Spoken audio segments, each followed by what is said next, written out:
Good morning. Please take your seats. The symposium will begin momentarily. Please take your seats.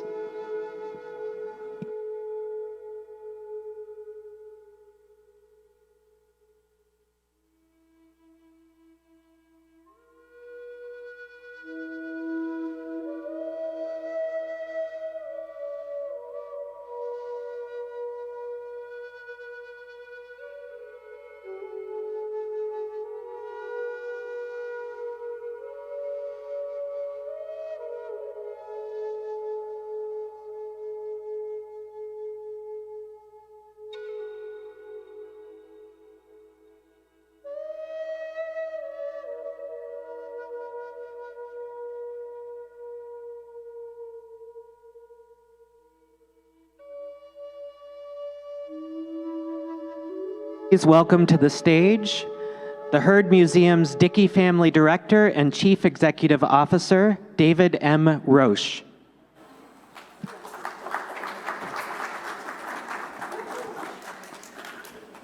Good morning, everyone, and welcome to the Remembering the Future Symposium. As Jeff said, my name is David Roche. I am the Dickey Family Director and CEO of the Heard Museum. And on behalf of the Board of Trustees, the staff, and the Volunteer Guild, I want to welcome you here today. I want to start with some thank yous. First and foremost, to our panelists and our moderators. We're so honored to have you here today, and thank you. I also want to extend a big thank you to the Heard Museum staff who've worked so tirelessly to get all of this weekend's events in order. I want to particularly mention Diana Pardue, Ann Marshall, Dan Haggerty, Jeff Goodman, and Alexis Stanley.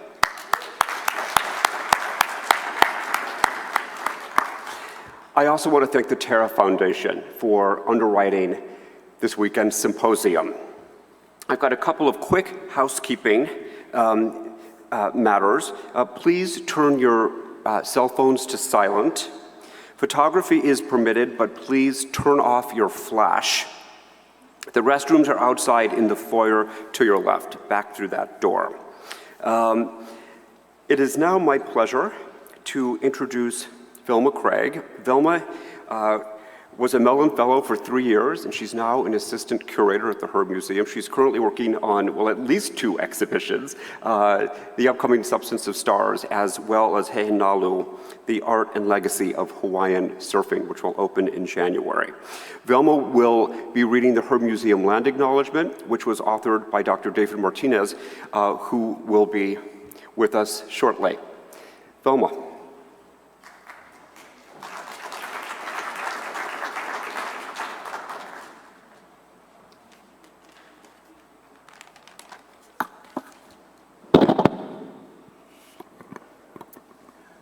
Good morning. The Heard Museum acknowledges that the land this institution has stood upon since 1929 is within the O'odham Jeved, which the Akimel O'odham have regarded as their homeland since time immemorial. Despite the land's annexation into New Spain, the Mexican Republic, and the United States, which assumed control after the 1854 Gadsden Purchase, the Akimel O'odham have consistently asserted that this land is theirs, as recounted in their creation story, in which Jeved Makai, Earth Doctor, made this place. Today, the Akimel O'odham are part of the 4 Southern Tribes of Arizona, which is a coalition comprised of the Gila River Indian Community, the Salt River Pima Maricopa Indian Community, the Ak-Chin Indian Community, and the Tohono O'odham Nation. The Heard Museum, in what is today downtown Phoenix, Arizona, occupies land within sight of numerous huhugam, or ancestral O'odham canals, farmlands, and villages, which is evidence of a presence going back countless generations, long before Father Eusebio Kino and the conquistador Juan Mateo Manje arrived in the area on November 21st, 1697, which harbingered a succession of colonization. Indeed, the founders of the Heard Museum in particular benefit from the U.S. making Arizona a territory in 1863, then a state in 1912, which led to the economic development of Phoenix, which became an election precinct in 1868. Consequently, the Herd acknowledges that it has a moral obligation to the Akimel O'odham, on whose land this museum continues to thrive.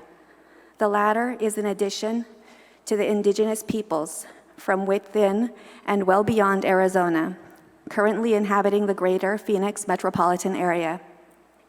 With this in mind, the Herd proclaims that it remains dedicated to honoring its relationship with the Akimel O'odham through its programming, exhibits, public events, publications, and community service, which it extends to the other indigenous peoples represented in its collections.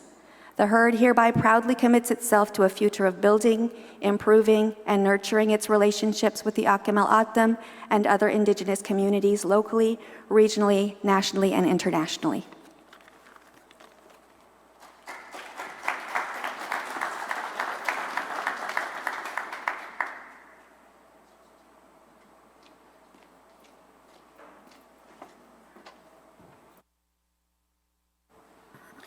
We now have a very special keynote address from Kay Walking Stick. CEO, si Yuriwiya, si Kay Udolanovsti. I think of myself as a biracial Cherokee woman.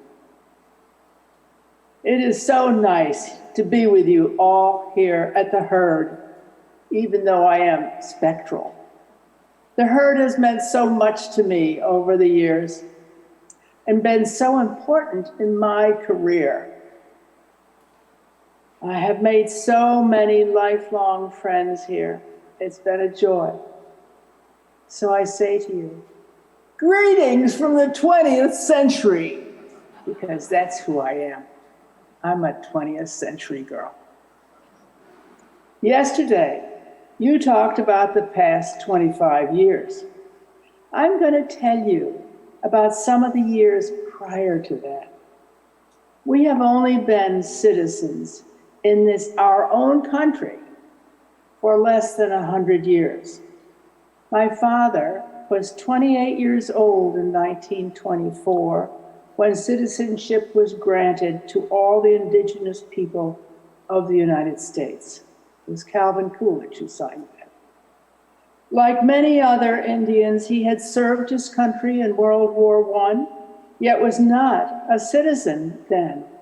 In those years, people actually believed that the Indians were a dying race. Ha! Surprise, we're still here. When I moved to New York, newly married and newly pregnant, it was 1960. Only 36 years later. The idea that I could easily have been not been a citizen at that time just blows my mind. 36 years is not that long in the evolution of a nation. And so Indians were citizens, but surely not part of our country, government. Now we have Deb Harlan as Secretary to the Interior, Mark Wayne Mullen, Sharice Davids, and Yvette Harrell, all in Congress. Hallelujah. I came to New York newly married, as I said, wanting to be an artist, but with absolutely no idea of how to do that. I started to paint a bit, trying to teach myself to paint from the books I was reading. Slowly, there was money for paints, and slowly, I came to feel I was teaching myself what I needed to know that I hadn't gotten in college. I realized what I really needed was graduate school. I wanted to get better fast. And I thought that grad school could do that for me. I was going into New York, actually busing into New York, twice a month or so to look at galleries and show them my work. What I saw when I went to New York was a lot of art by white males.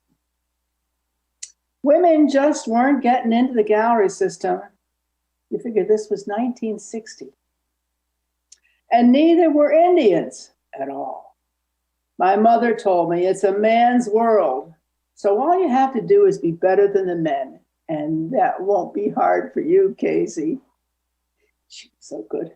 She gave me a lot of courage when I was a little kid to do what I needed to do.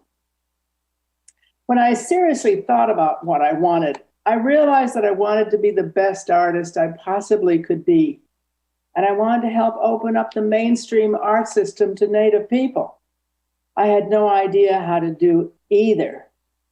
But at least it was, if I were going to be showing, others would certainly soon follow. I was told by gallerists things like, there are a lot of good artists out there, dearie. It was the dearie I really hated. One dealer told me to make a pile of my paintings in my backyard and burn them.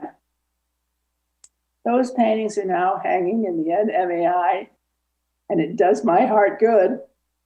It was the Chief Joseph series. Another dealer called me a dilettante because I was married, no doubt.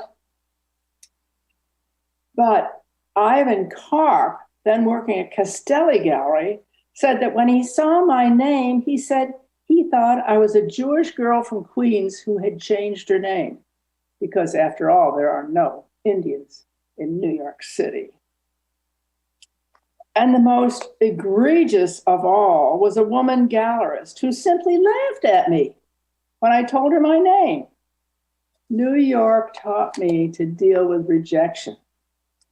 Well, maybe my mother actually did. She said, stand up straight, be proud. You're a Cherokee. And I remembered that. I did go to graduate school at Pratt in Brooklyn, and I did keep making art every day, all the time, no matter what. I would paint when the kids were napping or playing or later in school. And I did get jobs teaching art in all sorts of strange schools and little colleges, but that was really about persistence. The 1970s came along, and with it, two important political movements, the feminist movement and the American Indian movement. Both had a tremendous impact on me. In a sense, I was raised by feminists. My mother always had to work, often in very menial jobs, and my Aunt Lillian, a church secretary before the Second World War, and in the beginning of it too. She didn't join up until 1944, I think. So she joined the WACs, as I said, in the mid 40s, and she too was a big influence on me. Being born in the Depression, I remember real poverty, government food allotments, and the simple pleasures too, like church suppers, with everybody bringing a dish, usually beans or macaroni and tomatoes, and it was delicious. So both of the women who raised me believed in women's strengths and that women should aim to have good, well-paying jobs. Now, my mother told me every day, a smart little girl like you should make something of herself, and I've been trying to do that ever since. But she no doubt meant a nurse or a teacher, not a doctor or a professor. Because she was still a woman of her era. And oh, I hope she knows I was a professor at Cornell. That would give her such joy. So back to 1970. The feminist movement shaped a number of paintings that I did of mine for years, and a lot of women artists too. I showed Ivan Karp some slides of flat, colorful nudes, and he said to me, no thanks. Nobody's buying pussy, baby. Really crude, even for those times. I never showed those paintings in a serious gallery until very recently. Times change, thank God. Those same paintings are now in the Whitney Museum, the Newark Museum, the Baltimore Museum, the Smithsonian Museum of Art, Art Bridges, and the New York Museum of Modern Art. Funny how the world turns. I have never painted with an ironic viewpoint. My paintings are really very straightforward. The world is plenty ironic without my input.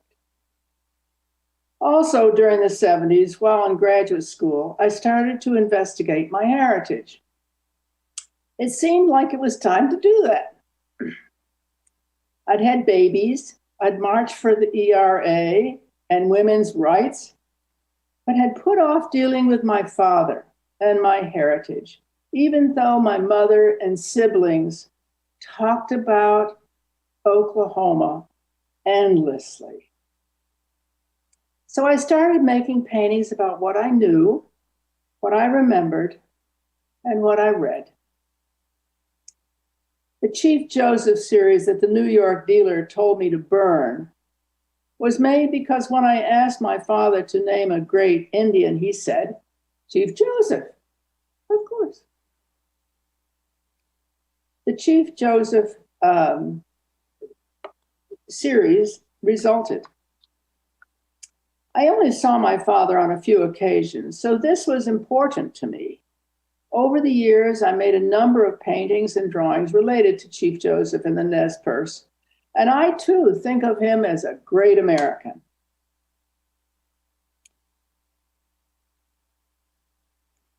I made paintings about historical incidents that I had read of, and more general themes with poured paint in stretched hide shapes, suggesting landscape. These paintings were also simply not interesting to dealers. Soon I was making abstractions with saponified wax and acrylic in a rather reduced manner. I wanted to make paintings that were reduced in form, but loaded with content. At the end of the 70s, I did find a dealer to represent my work, Bertha Erdang, who was an Israeli. She liked to say that I was from the only other group of people who had suffered genocide like the Jews. I agreed. I'd like to say also that I've talked a lot about dealers, but the truth is I make paintings for myself. I don't make it for other people at all. One of the highlights of the 80s was that the Herd began a series of biennials. I was included in the second in 1985. What a treat that was. For one thing, no one there was saying dumb things like, gee, you don't look Indian. But mostly I had an opportunity to meet and enjoy other Native artists. There was a symposium where Richard West Sr. spoke, and so did Pablito Velarde. I was so awed by them that I couldn't gather the courage to even say hello or thank you for your contribution. I met Truman Lowe, Harry Fonseca. I think George Morrison was I know he was in that show, but I'm not certain I met him there. Oh, first. I can't, my head isn't cooperating there. John Hoover, Alan Hauser, Rick Bartow, and Jim Chopard. All of these wonderful folks are gone. I miss them. They gave us so much terrific art and good friendship. And at the end of this particular celebration, we were taken out to see the sun rise over the last undammed river in Arizona. We missed the sunrise by quite some minutes, but the river was just divine. And I later painted it from memory. That painting is now in Germany, and I wish I hadn't sold it, but you can't keep everything. I also wish I could recreate it, but I don't think I can. I need to go back to that river. I had met Jean Quick to see Smith when she invited me to be in a show called 4 Native American artists. I think it was 4 Native American women artists, actually, in Anadarko, Oklahoma. She had seen a photo of one of the works from the Chief Joseph series in an art magazine, I can't remember which. Unfortunately, I couldn't go to Anadarko because of money and kids. I did finally meet Jean in New York City when she curated a show with the Gray Canyon Group. Another wonderful person I met through a show he had curated was George Longfish. That was in California, and I did go to that show. Another special experience was the conference related to the exhibition and publishing of the book, Shared Visions, Native American Painters and Sculptors of the 20th Century by Margaret Archuleta and Dr. Raynard Strickland. In 1991, I remember a lovely celebration and silly dancing. We went to had an outdoor casual dinner, and it was just wonderful. For some reason, I especially remember Michael Eccles, my original husband. He was my first husband. Talking to Peter Jameson and them having a grand old time. Margaret was working here at the Herd in those days. The Shared Vision Symposium was a marvelous celebration of Indian arts and artists, and that catalog is still an outstanding compendium of Native American art of the 20th century. Yesterday, you had a session about the last 25 years with Rick West Jr. and Pete Jemison, so you don't need me to go over those years. But suffices to say that I have had some great success very recently, as has Indigenous art in general. It's amazing. My work from the 70s and 80s and been selling to museums. I believe that is due to the fact that many museums are now playing catch up, trying to buy work they should have bought 40 years ago. Also, there is now interest in Native American artists that wasn't there during the first 40 years of my career. Over the years, I have done work that has to do with my heritage and work that has to do with beauty and my thoughts about our place here on our wonderful, beautiful planet. I've been painting about who I am, not just as an Indian or a woman, but a thinking human being. So I guess I did what I set out to do in 1960. Although I have actually done precious little to bring Native people into the mainstream art. Thankfully, others like Jean Quick-to-See Smith, Peter Jemison, George Longfish, and Jimmy Durham, and a stream of younger people have been working for years on opening up the art world for Native people. So what do I want to leave you with? Primarily, keep making art. And be persistent. True success is making art until you croak. Really.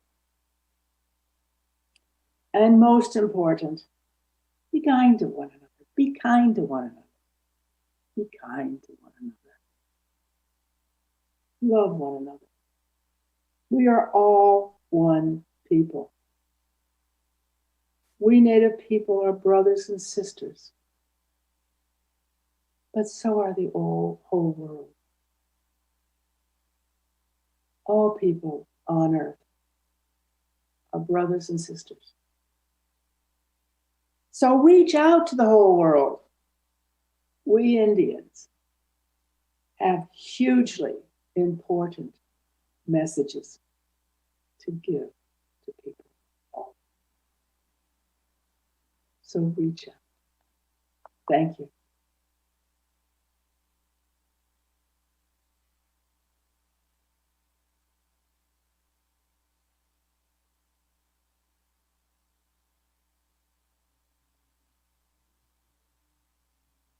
Please welcome to the stage for a discussion on murals and public art, moderator Jacob Metters, along with Thomas Breeze Marcus, Dwayne Manuel, and Liv Barney.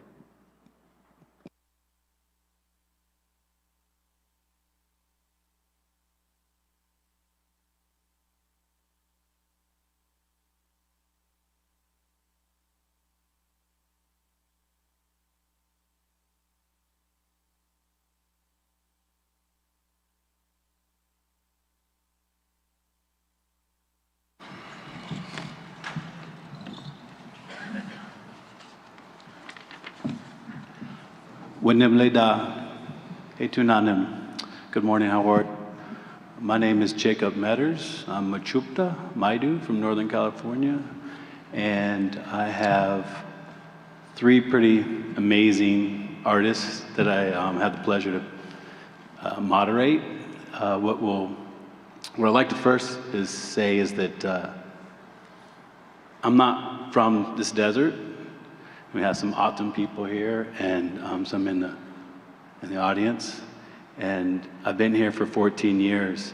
And this desert has been very kind to me. The people here have been very kind to me.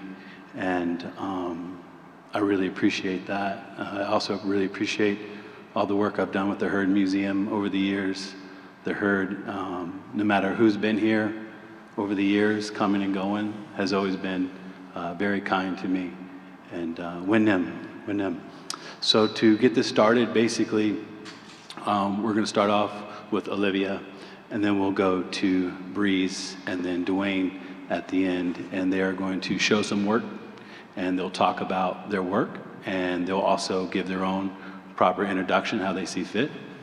And then after that, I have a small little set of questions that will kind of spark conversation. If we go off the questions and kind of get derailed into another direction, I am not going to stop them. I'll just let them take it wherever they want to take it. Olivia, would you like to start off? Yeah, sure. We can get the first slide up. All right, so I'll introduce myself and then I'll talk about my art pieces that I have up here for a bit. So yeah, I'm Liv Barney. Some of you might also know me by Olivia, but Liv is what I use for my art and artwork. I am Dene, also known as Navajo. That's from my dad's side, and then my mom is Caucasian and grew up in Ohio. I also myself grew up in Columbus, Ohio, named after Christopher Columbus, and I bring that up because that will be one of my pieces I'm talking about. I'll have relevance to that.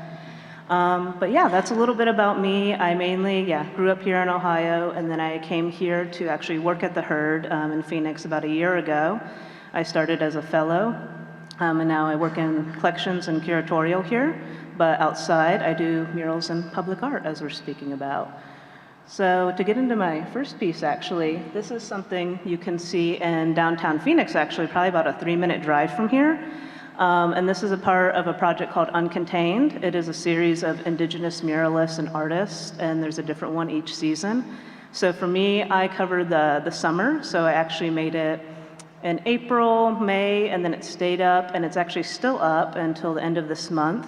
And on the other side is another artist, Angelo Cortez, and he is for the fall. So our art will be up for quite some time. But yeah, this is the project, and that's what it was for, and it's organized by amazing indigenous organizations here, local in Phoenix as well, like Chico and Cahokia. And Roosevelt Row also sponsored us as well. So this is a really big project. And each of us, the dimensions of this, it's 20 feet long and almost 8 feet tall. So that's what it is. And it's a series of boards so that we can actually shift them and move them around the city after they're done during their time period. So we just slide them out and we can take them wherever else we want. It's just this time period of summer and fall is just focused on having it in that one location. And as far as for this specific piece, I usually frame my art in desert plants. As I said, I'm Navajo, so we see a lot of these plants out, around where my people are from and also just where I live. So I often have these where they are cacti, yucca, ocotillo, chili ristras. They're not in this one, but I do often do that as well. And these are often the forms I paint as well. I actually started with realism, but I went into more gestural work, as you can see here. So more of a flow or a motion to the brush strokes. It's something I really just got into by chance. I was in college and I wasn't doing painting as my focus, but I wanted to, draw and paint and get back into that side of me again, because that's what I'd done since I was little. So I just started with wedge Sharpie markers, and they naturally made this thick to thin line flow, and then that carried over into my painting work. And I just realized I could do it faster, and that's, people could kind of see my style and know me for it, so I just continued with it, honestly. And then the bright colors are just something I like to use as well. And if you can see with the people's blankets, they're actually rainbow colors, and that was done on purpose. So that was representative of the LGBTQ community. So that is something, if people don't want to see that and see the blankets, then you can choose to do so. But that is something I did on purpose to give people representation in the community and show that off. And that's something you can kind of see here and there in my artwork as well. You can go to the next slide. And then this, as I mentioned, I grew up in Ohio. We have this event called Scrawl. So this is an event that happens every year where we get public artists from all over the city and even the state of Ohio and Columbus itself. And we do public art. So this is 4 foot by 4 foot. Sometimes the panels are 4 foot by 8 foot. And we have 2 days to complete them in less than 8 hours each day. So you just got to get there when it first starts and keep on going. And one of the reasons I really like this event was because it was very much community driven. Everybody came out, things weren't expensive, everybody could see public art. There's also other local businesses there. So as all of us are painting, we're just, enjoying everything else as well, like local musicians and such. So that's something also when it comes to murals and public art that I really like, is involving the community and having them enjoy it as well. So I really enjoy events such as that too. And Scrawl was actually interesting because I had been an artist for 3 years for that, but I had applied 3 or 4 years in a row previous to that section, and they denied me every time. And then I finally got into it, just had to be persistent for years, and they finally let me in. But yeah, that's that piece. And so this is just, I don't know, it's a public art, and it really has those community factors into it. And something to mention too, you'll see throughout my pieces, not all of them, but many of them will have this yellow background. I paint with gold paint a lot, so that actually shimmers in person. Sometimes it's not captured in the photos or videos as well, but that is something I like to use. I like to use metallic paints, glow-in-the-dark paints.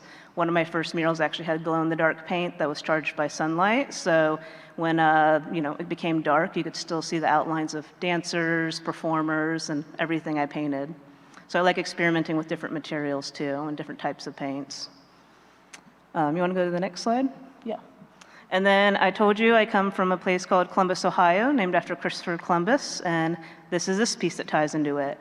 And you might be interested in being like, okay, this isn't a mural, so what is it? Well, also we talked about public art. So this is art that would go in the public in the city that I was in. So to give reference to this, I'll explain what it is. That we had this magazine called Columbus Monthly, and to give a scale, if you don't come from Ohio, Columbus Monthly is almost like New Mexico Magazine when it comes to terms of importance and scale. And we had recently, in the past 2 years, taken down one of the statues of Columbus in our city. We had 3. One was in front of City Hall, and that was the one this was in reference to. So Columbus Monthly reached out to, I believe, 5 or 6 artists. And I actually wasn't in the original round, but someone who knew me was, and reached out and was like, would you also like to be one of the artists for this? And what this whole illustration of art that goes in the public was about was, if the statue were to be replaced with something, what would it be? Or would you choose to replace it? So I created this. And it's a proposal And it was just a conversation piece, so I don't know if this will actually get chosen. It was just, the article was to talk about what could go as a conversation starter for the community. So my piece was to be representative of course, Indigenous people. And since I grew up here in Central Ohio, we do exist there. Obviously, we exist everywhere in the Americas, but the concentration of Native people is not as high. So I take every chance when I live there to show that we're here and to start conversations just as Native people in general. And for this, the significance behind it was I chose 4 people to illustrate a possible new statue to be representative of Native people in front of our City Hall. And I chose 4 instead of 1 because I wanted it to be about collections of people, not just a single person, not just a single focus. It's about community and us coming together. And I also chose it for the 4 cardinal directions to also show that we come from all places, everywhere on the world. So it's a more symbolic meaning for that, but I did not want from just a pure visual perspective to be a group of people. And I also wanted them to be holding hands and supportive of one another. And then, as you can see, the figures on either side have their hands outstretched. And that was to invite people as to be symbolic. When people are walking by City Hall, we're inviting you to come in. We're inviting you to be a part of our community. You know, let's work together to make this what we want it to be. So all these things I put a lot of thought into, and they're explained. You know, I had a talk and interview about this and why I wanted my art and what the meanings were behind it. And I also did a stepped platform as well to show that the people are literally rising together, but also from a structural point of view. When we talk about public art, you know, different people have mobility, you know, differences, or some people get tired. So I also was like, okay, in front of City Hall, because I think of members of my family too that, you know, like I need a break and, you know, I need to stop walking around. So I put these step platforms too to be as a way of a seating sort of thing. So if people are in the area, they could take a break here. You know, they can rest, they can just not have to be active for a moment. So it's all these different things that I put my mind into for this. And then, of course, there's the 3 sisters in between each of the figures. Again, this gets symbolic. And maybe many of you know who the 3 sisters are already, or what they are. It's the companion plant cropping system of corn, squash, and beans, and those are in between each of the figures as well, to again symbolize that idea of community and supporting one another. So as the plants are growing and, you know, supporting one another, so are the people. So, and then also Ohio itself is an agricultural state. So I wanted to tie all of this together also into the state itself. So it's Native and Indigenous, but it's still connecting to everybody as much as possible to be representative of a monument in Certain City Hall. Yeah, and then I also, for this, you know, it's again, I like making my art so it represents parts of myself, but I also like leaving parts of it open-ended so other people can see themselves in it. I don't specify, you know, which tribes these people are supposed to be or what their genders are or who they are. So again, it's you put part of it into yourself. What do you want to see in it? But it also does still connect back to Native people. And that's what the plaque in the middle of it's supposed to be, is for the people who are originally from Ohio, because I'm Navajo and my people are not originally from that area, at least my Navajo side. So the plaque was to be a land acknowledgement there and explaining anything like, you know, whether it be why the statue was replaced or any of these complicated issues, that's where it would go on the statue itself. So yeah, those are my art pieces. And I believe I have one more photo. Yes, so this is me working, and believe it or not, this is not posed, but I do remember the moment it was captured. And I included this, one, because I think, you know, people want to see artists working or working in the public, and this is actually, you know, me working on one of my first murals. So my first one's solo. My first piece of public art was with a mentor, but this is my first one I did on my own. And I include this because I actually started at a gallery before I came to the Herd. It was called 934, and it's still there in Central Ohio. And before I came here, I was actually helping manage the murals and exhibitions. But go back even further than that, I started as a muralist there, and they have 30 or 40 murals around the campus.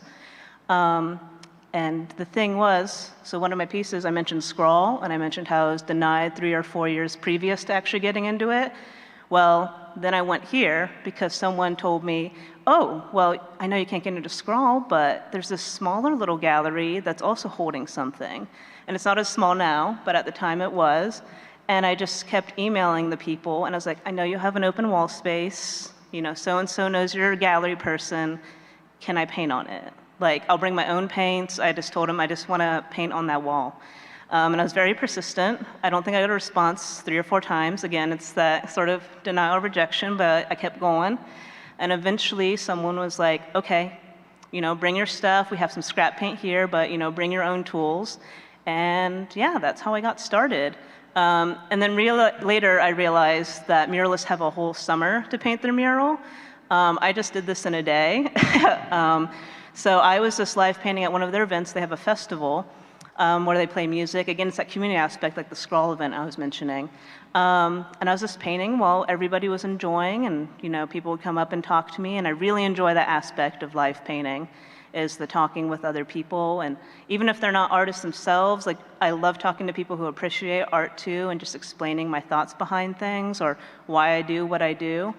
But yeah, that's why I wanted to include this photo, is like, it's kind of like the start of my solo career as like a muralist and artist. And it also launched into all these other opportunities too. So this kind of also helped me get into group shows, gallery shows, like other things that might not be considered public art, but you know, still in the art realm. But yeah, and then it also helped me get into Scrawl. So I started here, and then the next year Scrawl finally accepted me.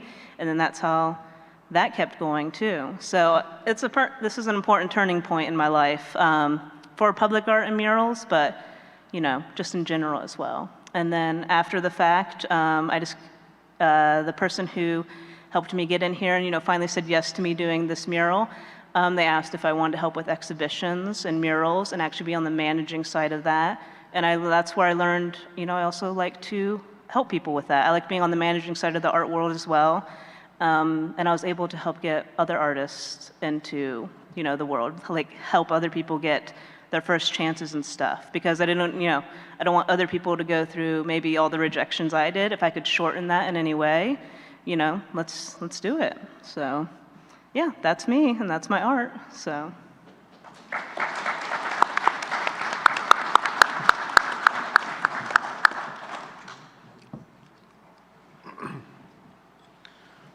Good morning, everybody. Can you hear me? Oh, good. My name is Thomas Breeze Marcus. I'm originally from here in Phoenix, Arizona, born and raised first in a neighborhood called Maryvale in West Phoenix, and then moved to the Salt River Pima Maricopa community when I was really young.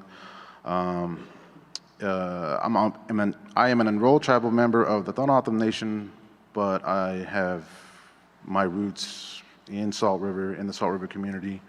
Growing up, and it's also where I currently live. I'm also Ponca and Oto from Oklahoma on my maternal grandmother's side, but I've been painting murals probably since the early 90s. Well, I should say I've been painting large scale since the early 90s. I started as a graffiti writer, and for the sake of conversation and terminology, graffiti writing is not the same as street art, and it is not the same as murals.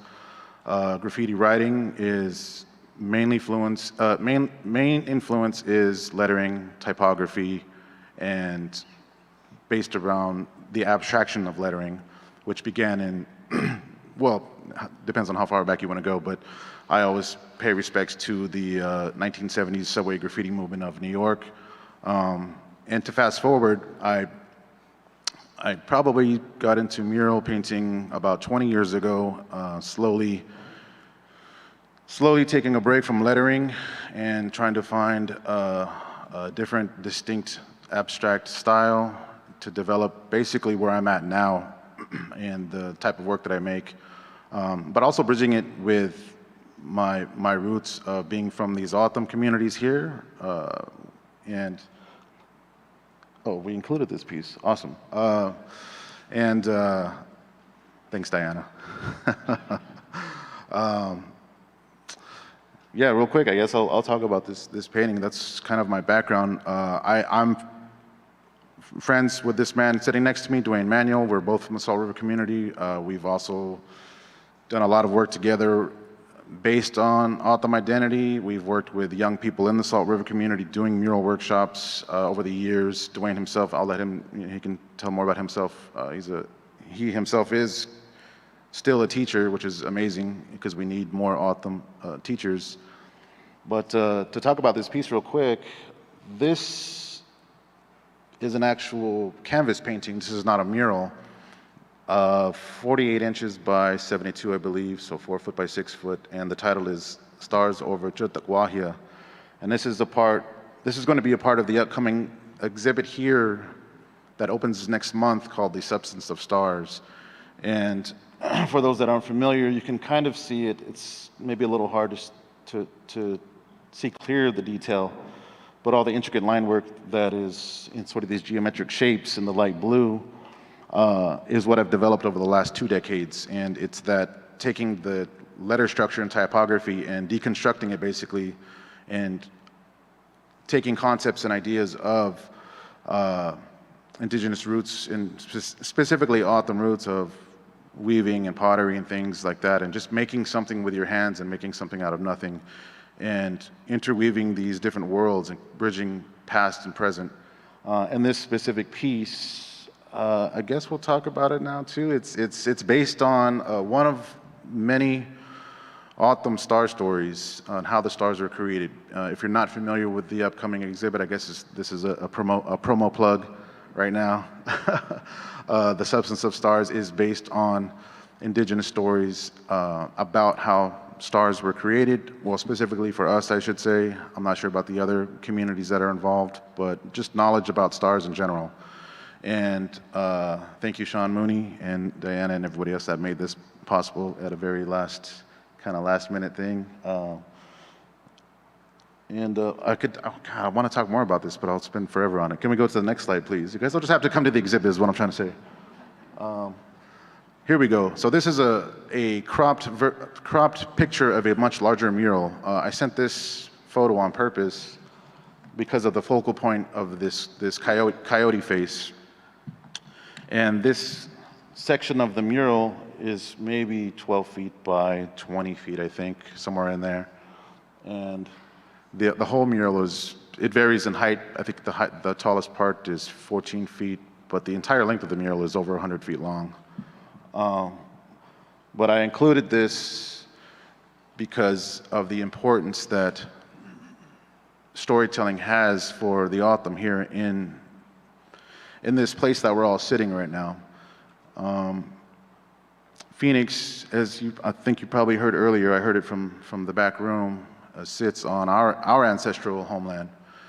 And Phoenix, the city itself, often does not really create a sense of place or give proper, I think, respect to those who are originally from here. You see every other culture represented, and it's beautiful, the diversity that the city is turning into, but the original folks, the original people, tribes, are the O'odham and our ancestors, the Huilgam.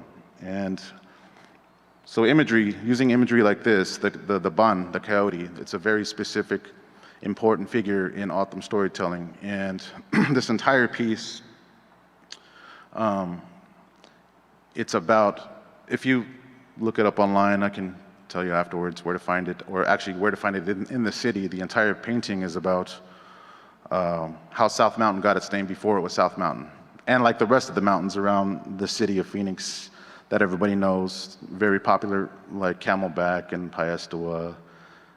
They all have these non-O'odham names, but be sure they do have names that we've called them for centuries. Anyhow, this piece is a little bit of a tribute to that. The South Mountain, the Ban, and O'odham identity. Can we go to the next slide, please? And another piece revolving around storytelling, interpretive storytelling. This piece is on the back of the New School for the Arts and Academics in Tempe, Arizona. I want to say it's 18 feet high by maybe 35 feet wide. And all of my mural projects are mostly based in spray paint because of my graffiti background. I do use a lot of other materials, mostly house paint and different techniques, but primarily my background is rooted in using aerosol. And the piece that we have here has a little bit of water element to it, but also the rattlesnake, another important figure, another important creature in storytelling. And I won't go too in-depth in some of those out of respect for our protocol for telling those stories in the O'odham and as well as other indigenous cultures. Specifically for us, we don't really tell those stories until certain times of the year, which is the wintertime. Do we have another slide? This piece obviously is, if you don't know your birds, these are two roadrunners. This was painted on a school in I believe the Alhambra neighborhood of West Phoenix, and a middle school. So in a lot of the work that I do, it's based on geometric forms, and I believe a lot of that is, for me, is hardwired in because of our ancestry and the geometric patterns included in basketry, as well as geometric patterns used on Hualgam pottery a long time ago. So I like to try and bring those to life and sort of reinterpret them on a large scale using multiple colors, as well as the figures. And not every mural is the same. There's probably, geez, I don't know how many murals I have around town that are still left. Maybe a dozen within the downtown vicinity, quite a few in the Salt River community, a good amount of collaborative murals with Dwayne here. Yeah. Is there any other slides? Or is that it?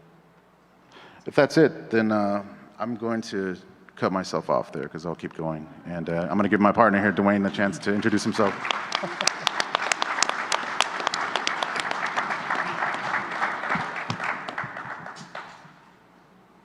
Okay, hello everybody.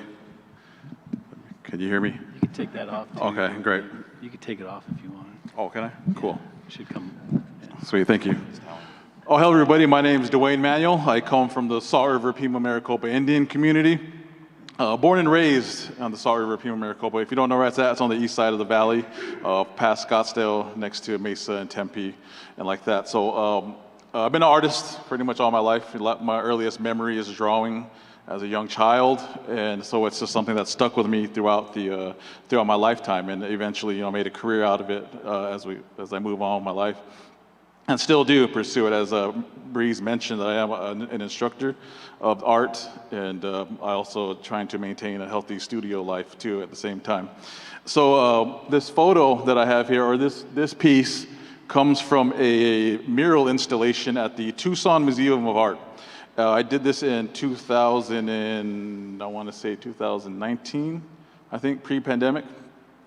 And so what they were doing there at the Tucson Museum of Art is they were doing these temporary mural installations. And I was there, they were kind of experimenting there. And so they asked me to come and install a mural inside of the, I believe it's their, not gift shop, but their entrance lobby. And so, so the idea was they're going to have these rotating muralists come in and do the walls there. And so I was the first one they asked. And so I'm not too sure if it's still going on. This is, of course, pre-pandemic. So after the pandemic happened, I think they had another muralist lined up, but I don't know what happened there. But so anyways, my topic that I wanted to talk about is the land, of course, because everybody's doing these land acknowledgements nowadays. And so I wanted to represent it, push it a little bit further, because that Tucson Museum of Art, it's specifically on the O'odham territory down there in Tucson. And so I wanted to represent the mountains, talk about the mountains there. And like Bree said, the mountains everywhere, and no matter what indigenous community, they all have their own names for it from the tribal people. And so for being down there in Tucson, I picked, I think, four sacred mountains of theirs. And so this one is Balbakrivi Peak down in the Tohono O'odham Nation. And so I put it in I put 4 mountains. Well, I think I talked about that. And so this one is Balbakrivi, and so it's very abstracted, highly stylized. And the abstraction is a big part of my work. I use a lot of abstraction in not only my studio paintings, but also in my murals as well. And so what we see here is the mountain, and then also there's this red element that you see kind of flying throughout the space there. And that was my representation of the border issues that have been going on there. And it's red because red for me, or what I use it for in this painting, just means kind of like a red alert, kind of a warning, or just something to kind of keep your eye on. You know, we see red stop signs all the time, so it's there, and we kind of abide by it. And so that's what this piece means. And there's 4 other ones throughout the lobby, and they all have the same elements going on in there. And so I did all this with, I primarily use spray paint for my murals, but this one being indoors, I used acrylic paint instead. And so acrylic paint is kind of my medium that I use in my studio practice. And then spray paint is what I use like outdoors, large murals. But for the sake of the museum and, you know, all this different elements, you know, I chose to go with acrylic. And so this is probably not my first acrylic mural, but I've been kind of getting used to acrylic more as I start paint larger scale. Like Breeze was saying, you know, I'm used to using spray paint for larger scale murals, but I'm kind of going back to muralism and kind of almost tying acrylic with my studio work with the graffiti work or the mural work, which is spray paint. So I'm kind of jumping in between. Okay, next slide, please. Okay, this is a current one. Actually, I did this one at the beginning of the year, around February, I believe. Actually, I remember I jumped back and talking about that, jump back and forth between spray paint and acrylic. I just finished a mural in Roosevelt Row that was all spray paint. And then the next week after, I jumped into this mural project, which is all acrylic. And so this acrylic mural is located on the Via Linda Hospital, Behavioral Health Hospital in Scottsdale. And it is actually located on the borders of the Salt River Pima Maricopa Indian community where I'm from. And so they were looking for a muralist to paint some walls in there. And they got my name from somewhere, probably just the community. They asked for a muralist and my name came up, which is kind of how a lot of my jobs kind of happen nowadays. And so also word of mouth, I guess you would say.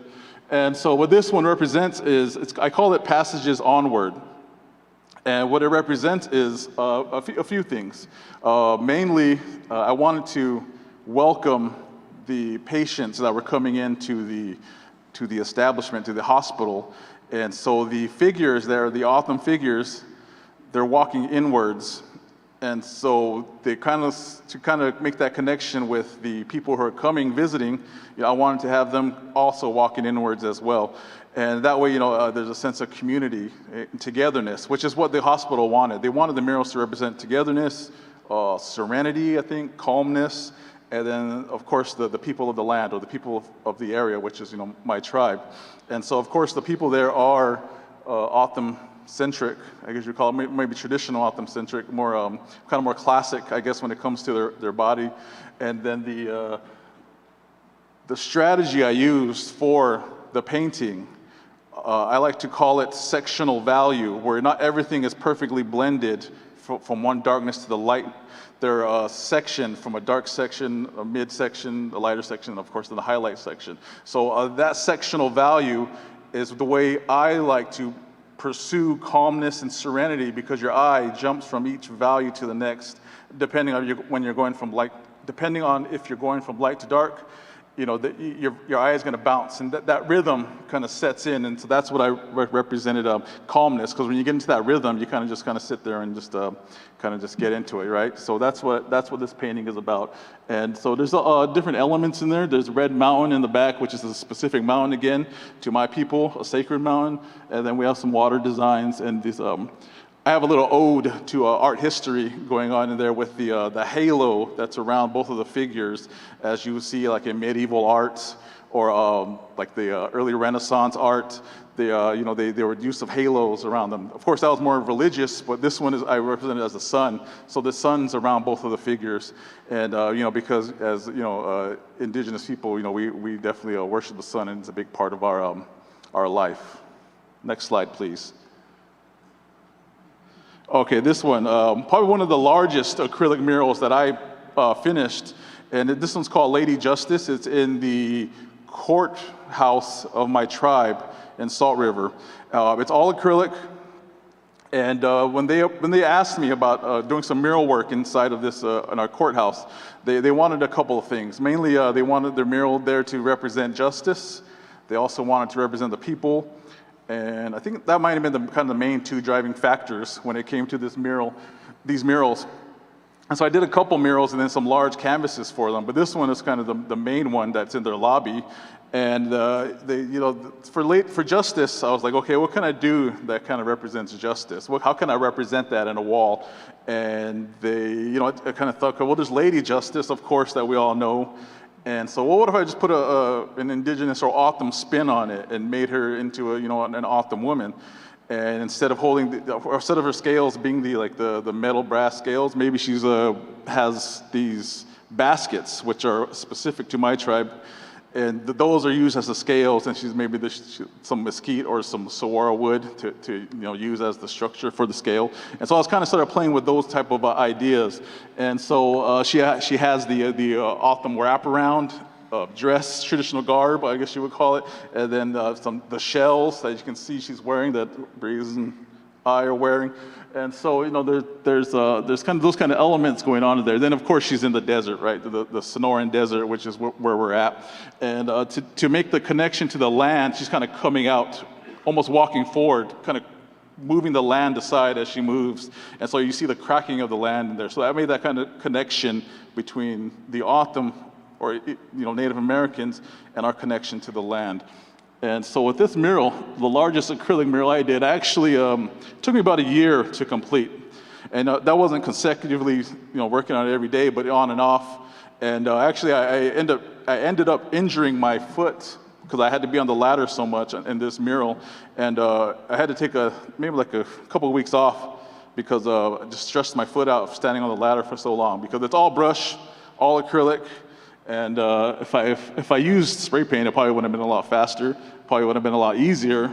But for the sake of the business or the department there, there's people there constantly, 24/7. So that spray paint fumes, it hits everybody different, and a lot of people are a lot more sensitive to it. So that's another reason why I kind of go towards acrylic murals, because that spray paint is a factor to, especially inside public spaces. I had to think about the people's health and how they're comfortable as well. So acrylic, I think, is perfect when it comes to painting indoors or when you're thinking about people's health. Okay, next slide, please. Then this image is from South Dakota, Eagle Butte, South Dakota. I usually go to the Red Can Graffiti Jam every year. It takes place in June or July, somewhere around there. And so this painting I did there, and it's a portrait of Susie Shot in the Eye, I believe her name is, and she was a wife to a chief from the Lakota named Chief Shot in the Eye, and he has a famous portrait. If you ever see his portrait, he has a wounded eye, and it's scarred over, but so he has no eye, and it's a pretty powerful portrait if you ever see it. But this is his wife, and she was also a fierce warrior when it came to the Lakota, and she a fighter for her people. And so for this mural, I wanted to represent not only the MMIW, right, because we have this kind of signature color red going on in there, but also I guess the power that women have when it comes to their role in Native American societies. And so those two kind of factors played a role in this painting here. And so this one's all spray paint, and then I have some Lakota butterfly designs in the back, and a background kind of more stylized. So that's where this painting comes from. And I believe it's still up there in the Red Can, or the Eagle Butte, South Dakota, the little town up there in South Dakota. Okay, I think that's the last one. Oh wait, one more. So this painting It's all aerosol, it's all spray paint, and it was for an exhibit at the Idea Space in Colorado Springs, Colorado. And so I used this one. The reason why I chose this one to show is because this one represents my, I guess, mixture of abstract expressionism, which is what I pursue in my studio work, and then with graffiti art, which is what I do, on the outside for fun, I guess you would say. So, using Otham basketry, which is something I use a lot in my work, and then incorporating like graffiti elements when it comes to techniques or paint application. Those are kind of intermingling when it comes to this types of work here, which are these abstract basket designs that are a little bit more graffiti-esque, I guess you would say, because of the use of spray paint. And so with the use of spray paint, you get a whole different aesthetic and a whole different feel and a whole different way of applying the paint. And so that's what this piece represents. That's why I used it, because of those I guess, qualities. So that's an Otham basket design, but it's kind of zoomed into, I guess, a half a view of an Otham basket. If you think of the whole view of the basket, I'm only showing half of it in the picture plane. Okay, I think that's it. Thank you.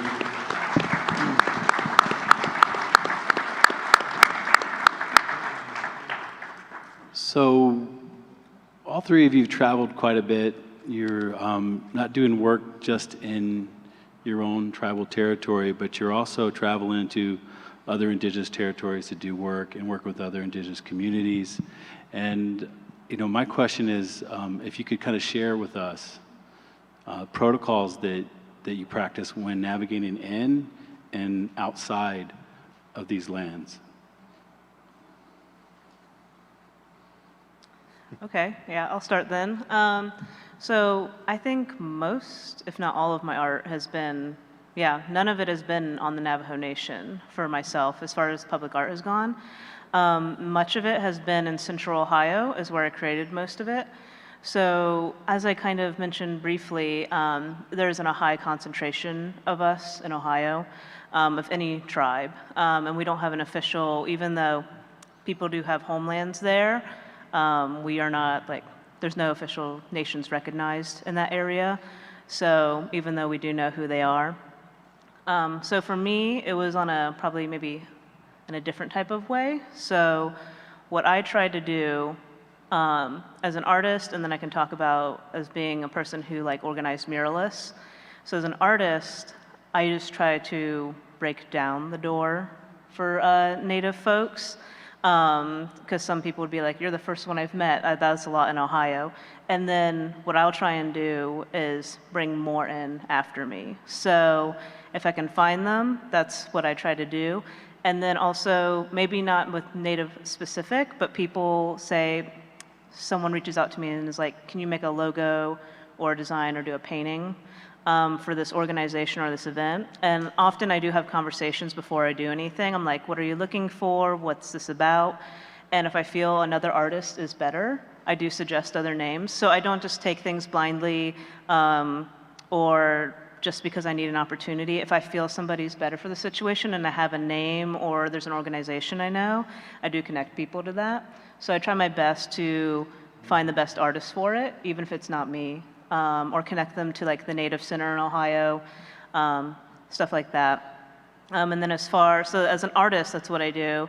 And then for the 934 Gallery, when I became head of their murals committee, what I did for that is I put out open calls and I just reached out to people. And if there's groups I knew or Native people I was in touch with, or just people I feel like they hadn't been represented enough, I would just send them an invite and I'd be like, can't guarantee there's a whole committee behind me, but I do want you to submit something and see if you can be an artist for this. And most of the time I can advocate enough and strongly enough that people do get in. And also if we have to do a wait list, say the committee doesn't agree with me and they don't bring people in, I usually organize the wait list so that the people I think should be in do get in. And that has happened in the past where we've had artists drop out and then the waitlist people that I originally wanted in got in. So I try to give opportunities to those who haven't had them before. So again, going back to how I was I got denied a bunch of years in a row for certain opportunities. I try to get people in, like, okay, just give them their first chance, let them do it. And then I stand by this too as collectively just all my parts as being like on the managing side of art and also as an artist. Like, things have a domino effect, so you need to give people chances where they can, like young Native artists, new Native artists, and also going back to the main question you're talking about, the people's original homelands. We need to give these people chances because then they will give all these other artists chances too. It's a ripple effect. So they'll be like, okay, you gave one person this opportunity, they might give 5 more people that opportunity. And I think it just expands in that way as the years go on. It might not be an immediate turnaround, but it does happen and it does have effect. And I guess, yeah, how I've experienced public art, and at least in the Central Ohio area, that's how I've tried to do it.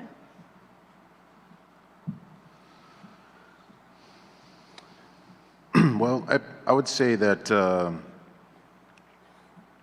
painting in other communities, it's good to have those intertribal relationships and networking in general, even outside of Native communities. If I go paint somewhere in another Native community, in another part of the country, it's usually by invitation or some sort of collaborative efforts in that networking, which is important. You're strengthening those bonds between those communities that are outside of your own, and even within larger places like big cities, Phoenix, Los Angeles, New York. And we don't often think of cities as tribal communities, but they're tribal communities too in a lot of ways. Inner city tribal communities, and other forms of tribalism that can make it difficult depending on what level of painting you're doing. And what I'm referencing right now and what I'm thinking about is more on the DIY, do-it-yourself, just show up and paint in some part of a city, like a larger city. A lot of times in the inner cities, there's that specific type of tribalism and almost circles of people that you have to know beforehand before you go in. And a lot of people would never even make this connection, but as somebody that grew up in West Phoenix, there's even gang territory mentality, and to not get the wrong the wrong impression about that, but that's human tribalism too. You can't just wander into the wrong neighborhood and put up your name because something bad might happen, as somebody that's experienced that as a young kid. So it goes all across the board, but I think there's ways to navigate through that, and it's about how you carry yourself, how you talk with people. There's definitely ways to do that, and I think there's ways to do it in a good way too, especially like what Dwayne was describing, the event in South Dakota. I myself am flying to Asheville, North Carolina in about a week and a half to participate in a quote-unquote all-indigenous mural event that's happening there, and that's by invitation, networking, building those relationships. I think that answers the question. I'll let you go. Yeah. So the protocol, I think a big part of protocol with any artist or Native American is pretty much just respect. You go to a place that you're not from, and you go there with respect and a good heart. And so when I go somewhere and paint, especially if it's a Native American community, Red Can, for example, Eagle Butte, South Dakota, which is the Cheyenne River, Lakota. And so the process for me with that, like for the example of Susie shot in the eye, my first idea when I went to the organizers of Red Can, they were Lakota, and I proposed, hey, I wanted to paint Chief shot in the eye, her husband, because again, his portrait was powerful with this one eye missing. I wanted to paint that on the wall, and so they were all for it. They were like, yeah, cool, but then the organizer, her name is Julie, she's like, you should also paint his wife. She started telling me the lowdown of what his wife was, how strong she was. I was like, well, I don't think I have time to do 2 portraits but I want to do her instead. I felt that was a little, maybe Chief Shonda I'll say for later on in the future. So, but Susie Shonda was the one I wanted to do because of how Julie, the organizer of Red Can, kind of not really persuaded me, but her words about her were just a little bit more powerful and a little more stronger and they are more relevant, I guess, to the issues of the time going on in Native country. And so, you know, those conversations, kind of talking with people of the land there, I think that respect and kind of taking in their consideration of their words, I think that is a good protocol as well to go about. And let's say you don't have access to a person of the land that you're visiting and you're planning to paint there. As long as you do it with respect, I think I was always taught that as a you know, an O'odham, is you do things with respect, especially when you're visiting another person's homeland. So that's probably my protocol, I think, is just kind of going out with respect and a good heart. Thank you. I think we have time for at least one more question. This is kind of a two-part question, really. So, you know, often these projects deal with different levels of collaboration, whether it's institutions, commissions, other artists, and then you're kind of dealing also with specific communities, right? And I'm kind of wondering, what are the few things, part one, what are the few things that most people don't think of that can make these projects run smoother for you as an artist? And part two would be, what are the more pressing roadblocks that can derail a project? And you can kind of blend those two questions together any way you want. You guys want to go? I could go. Yeah. Oh, I can go then. I think of roadblocks when it comes to painting murals, there's all kinds of factors because you're out there in the public, you're out there in the natural elements.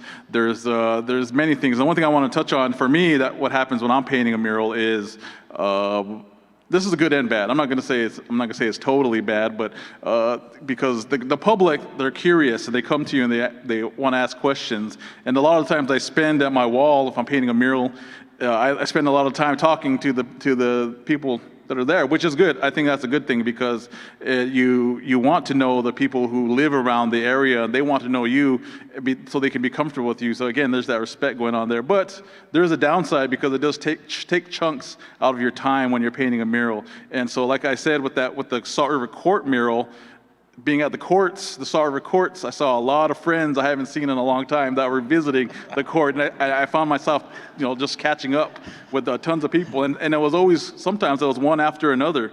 Like, that wasn't one person, and then I start painting, and then take a break, and then somebody comes out. Sometimes it just kind of kept coming one after another. So that part, you know, it's good because, you know, you're getting to know the community. But then as a professional artist, let's say you're on a time frame, and, you know, you're spending your time socializing the whole time, then you kind of lose that painting. That part, I think, it's good or bad. I mean, it's kind of both, depending on how you look at it. You're like friends, cousins, yeah, uncles, family. For sure. There's some uncles in there, you know. Politicians that you didn't. Go ahead, Lynn. All right. I guess from the mural organizing side, when I had to help out muralists too and go from that angle for the old gallery, I would say it's just having supplies ready too. Like, you know, it's also, if you're not an artist, maybe talking to them about what they need. Because I've been through it enough that I know I need to have these conversations, like what supplies are you going to provide? Do you have tools like a ladder? Is there a water source, not only for like the person themselves, but like, you know, also like if they're using brushes, like what I do, if they're not using spray cans, restroom, like there's all these logistics that go into when you're organizing on people and muralists. And those are also questions I have when I'm an artist myself. I'm like, okay, what are the hours? When does the sun usually go down, depending on the season? And for example, the uncontained mural I showed, the one that was 20 feet long in the beginning, that's in like a few minutes from here. I work at the Herd, like, you know, 40-hour, that's a normal week. So I was painting that while I was working here too. So when this comes into like what the artists need tool-wise, I was like, are there lights? Like, is there street lights? Do I have lamp lights? Because I was like, I'm gonna be painting like after 5, after 6 on certain days.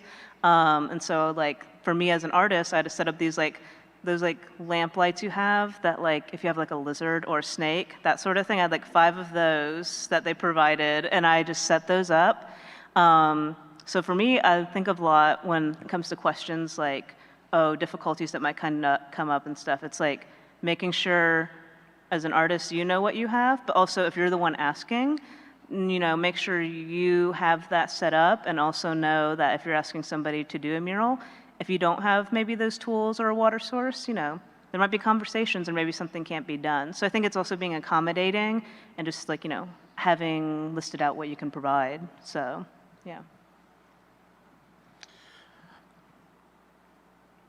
Artists are definitely providing a service, and they are utilizing their skill sets that they have developed over the course of however many years that they've been painting. So anybody that is working with an artist on a mural project specifically should definitely listen to the artist, because they probably know what they're talking about, versus the person on the other end does not know because they're not the expert. So listen to your artists. They're the ones that hold all the power, and they hold the vision, and they also hold everything that goes along with them that's hardwired inside their DNA and where they come from and what they are speaking about. So specifically, I think there's a lot of factors that I think that was just mentioned too. Weather can be, like, is it going to be rainy? Is it going to be hot? Anybody that's ever painted a mural in July in Phoenix knows it's not fun. Or 60 feet up on a scissor lift or boom lift, it's shaking around. There's a lot of obstacles. It's a dance for sure. As far as dealing with certain entities, institutions, companies, etc., sometimes you really have to pick and choose. For me, there have been times where I've been approached by large, well-known corporations to do work. I won't name them, but I've turned them down because I don't feel my work fits well with them and what they want to achieve. And sometimes I just don't want my name associated with that corporation. But other times, on a different scenario, I think coming from a subculture like graffiti, where it's rooted in rebellion, it's rooted in going against the grain, there's a parallel there in being Native American, being indigenous. And I think that was the allure of graffiti early on, which is that regardless of your situation, especially if being Otham, being from this place, this land and culture and long history that's been here before the city, sometimes there is no such thing as permission. Sometimes the walls are the obstacle, and they're the ones that obscure the landscape. And the desert was here first, whatever environment was there first, the people were there first. So in a way, it's almost the adversity. The wall is you going to war with the wall. You're painting and creating something and basically reclaiming public space for the identities that are carried in your bloodline. And with the graffiti, think of it this way. And I've probably said this in another panel, so forgive me if I'm repeating here at the Herd many years ago, but sometimes, Liv touched on it earlier, there's other types of graffiti, sculptures of people that we don't necessarily want, that were bad people in the past, Columbus, or name a long laundry list of people. Another type of graffiti that people don't think about is, we talk about sacred spaces and sacred mountains here in the valley, but let's talk about places elsewhere. The Black Hills, if you're familiar with the Black Hills, you know how sacred that is to those people there. And you can guarantee those people didn't want 4 faces of 4 white men going up on those mountains a long time ago. And I'm sure, even if it's coming from a good place, even if the intentions are good, putting a sculpture of somebody like Crazy Horse up I think if Crazy Horse was alive, he wouldn't want his face up there on that mountain and want that mountain desecrated that way.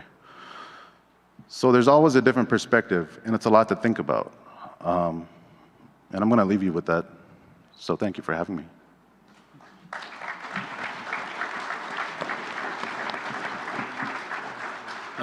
We are pretty much out of time. Thank you, everybody. Appreciate it. Thank you, you three awesome artists. It's a real honor to sit up here with the three of you. Yeah, I've got like a new friend now with Olivia, and I got some old friends here that since I came into Phoenix have always been, you know, very kind to me. This is my cousins, basically, right? So yeah, thank you, everybody. Might see us at the courthouse.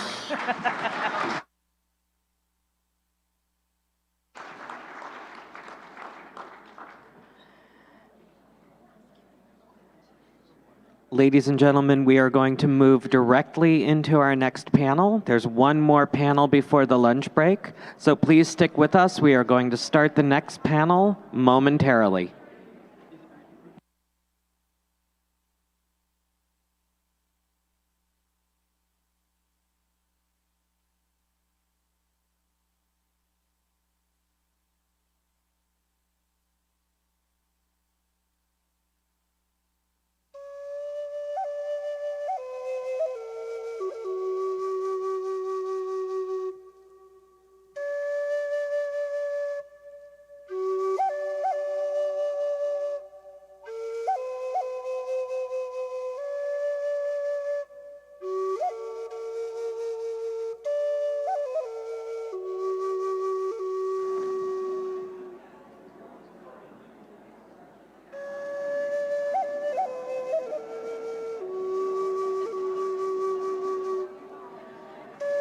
Ladies and gentlemen, we are going to begin the next panel right now, so please take your seats. The next panel is about to begin.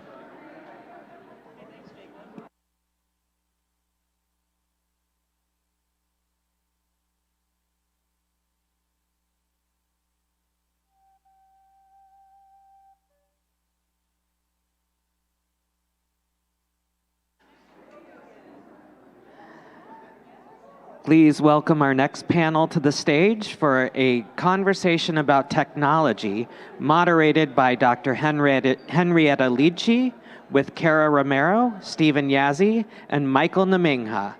Let's have our panelists, welcome our panelists to the stage right now. Yay. Most people don't.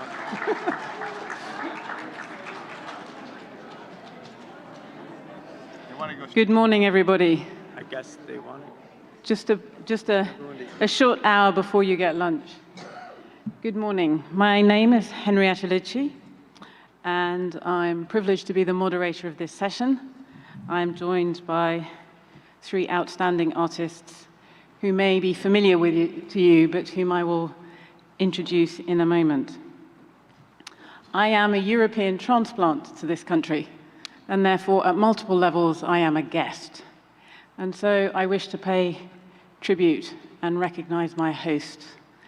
The primary hosts are, of course, the O'odham people and their ancestors, the Hohokam people. But my institutional hosts are the Heard Museum, an institution with whom I have had a long and fruitful association. I have recently been appointed as the director of the Wheelwright Museum, which is, of course, a great privilege.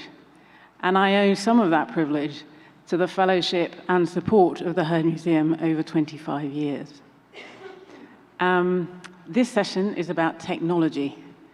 And technology, I think, lends us to thinking about time and to thinking about our own position within circles of time.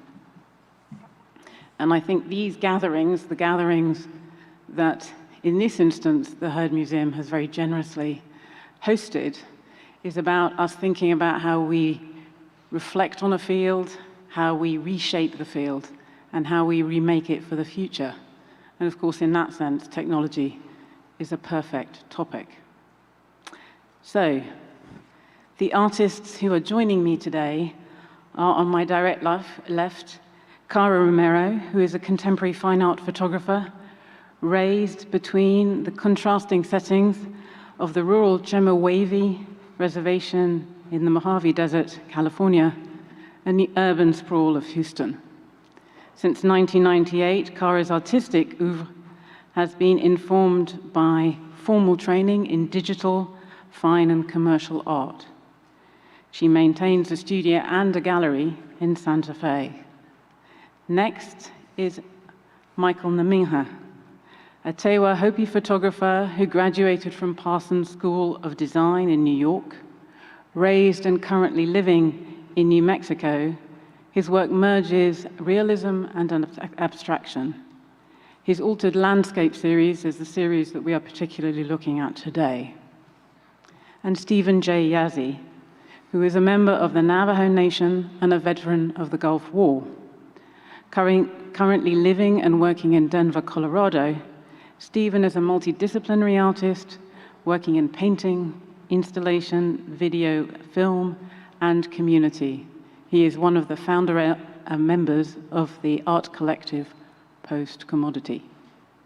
The way we're going to structure this section is actually according to themes.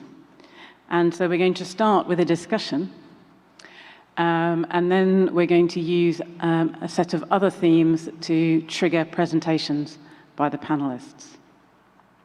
When we were discussing this session online a week ago, we started to think about the notion of technology and whether technology in itself is a term that brings with it a certain series of confinements, restricted notions about what Native American art is and what it can be. And so I'm going to throw that question open to one of the panelists. I'm going to start with Kara, whether or not you think of it as a confinement. Thank you for that question, and thank you for joining us today, and thank you for joining me in community and everybody that's in the audience as well. I started with my first camera in 1998, and I had never owned a camera with the f-stop settings and the shutter speeds prior to that. And I really don't consider myself still to this day a very technical person or artist. The technical portion of the medium of photography was a hard-learned skill for me. But when I first started out, I had one of those professors that changed my life. I was in cultural anthropology, and he emphasized content over technical ability. And I had a lot to say. I had, like everybody, grown up facing racism in school, in academic settings. We all have kind of lived this dual life where we see ourselves represented in academia and Hollywood, and it doesn't match up with our lived experience. And so for me, when I was able to pick up the photograph and pick up the camera and make my own photographs, it was an instant love and pursuit of happiness, and I wanted to learn as much as I could about the technical side of it to get better, because at that time, it seemed like a picture was worth 1,000 words. I was going to be able to tell more about my community's identity, the health of our communities, how we're living and thriving and modern through this medium. And the confinements didn't really come till after I was already in love with the medium. And I ran off to the Institute of American Indian Arts that did black and white, silver gelatin photography in the darkroom, and that was it. And I graduated in 2002, but the photography industry, and we can talk a little bit about that, was changing very rapidly. So two things were kind of going on. One, photography was not really considered a traditional medium within the Native American community, but there were certainly people doing it and breaking through Hulea and Zig Jackson and Lee Marmon. They were making beautiful photographs that inspired me to want to tell our own story through film. And then everything was switching over to digital. And so there was a lot of contention within the photography industry If it wasn't film, it wasn't fine art, but digital was coming so fast. And so that was kind of one confinement, was really from the very beginning of digital photography arriving, that had a stigma of not being analog, of not being as good as film. And even photography in itself, from within the Native American art community as well as outside, was kind of, that's not traditional, what are you doing? And so confinements for me came from a couple different places. One, I think people from outside of our culture were really defining what our art is and was allowed to be. And so that outside judgment really turned inward, where we were adapting the things that maybe we wanted to make for what we thought was allowed, right? And so that was kind of one confinement. And then, the Herd and the Swaya Indian Art Market are our biggest shows in the world, really. There is not even a category still to this day for photo illustration. So we have increased our number of categories, but sometimes the work that we make and the technical advancements that are going on within the photography industry are not really matched even within the field. And then one layer beyond that is that museums really just began collecting photography seriously within the last decade. So all of that to say, I have felt very much like an outsider as an artist, but I did what I loved, right? I think all of us as artists look at art as limitless and infinite. And so it's ironic when you think of the confinements of art, because there shouldn't be any. And then I'm going to go ahead and stop there. Sorry. Well, that was good. Okay. You pick it up. I can go next. Yeah, I think Kara hit on a topic about digital not being accepted as an art form. I was creating digital works printed on canvas in the the late 90s. I come from a family of artists. My father is Dan Namingha, and he's a respected painter and sculptor and printmaker, and has been painting professionally since the 1970s. And my brother is also an artist. He's a stone sculptor. And we come from a long line of family of artists. My great-great-great-grandmother was the Hopi potter Nampeo. So my family lineage is deeply rooted in traditional arts and art form. And so for me to kind of branch out into the digital realm, my parents own a gallery in New Mexico, Santa Fe, New Mexico, called Niman Fine Art, where I show my work. And when I first started showing there, we had a lot of clients of my father's and my brother's coming in and seeing my work and saying, "What is this? What? I don't understand it. Like it's a digital print? What's a digital print? What is how do you make one? Can I make one of these at home? I have a printer at home. I can do this too, right?"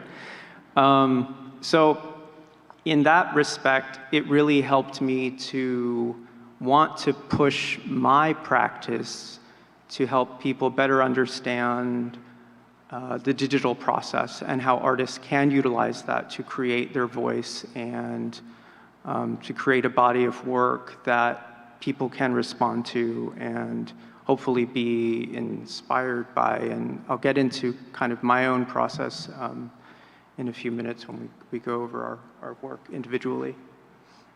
Okay. I'm glad you came back to the 90s, because that's kind of where I started. And I didn't start with anything, I guess the technical, in terms of,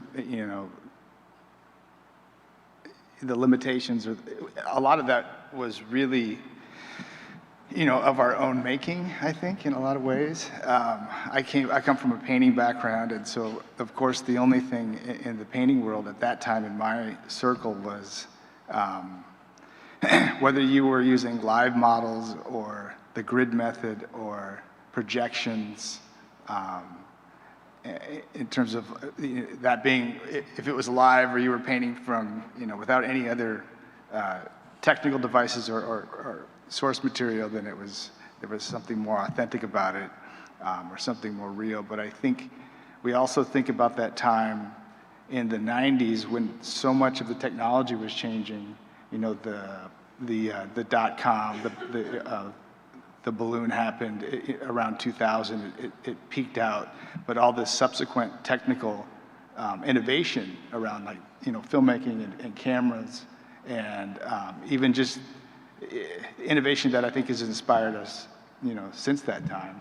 But for me, it was, I think the limitation has always been with myself and, with painting, painting comes with its certain sets of deep cultural baggage. So it's a very kind of specific type of tradition. And so moving from that into, work that's inspired by or that uses more technical applications, I think we're all going to show today. It comes with some limitation, but I think it's all from us.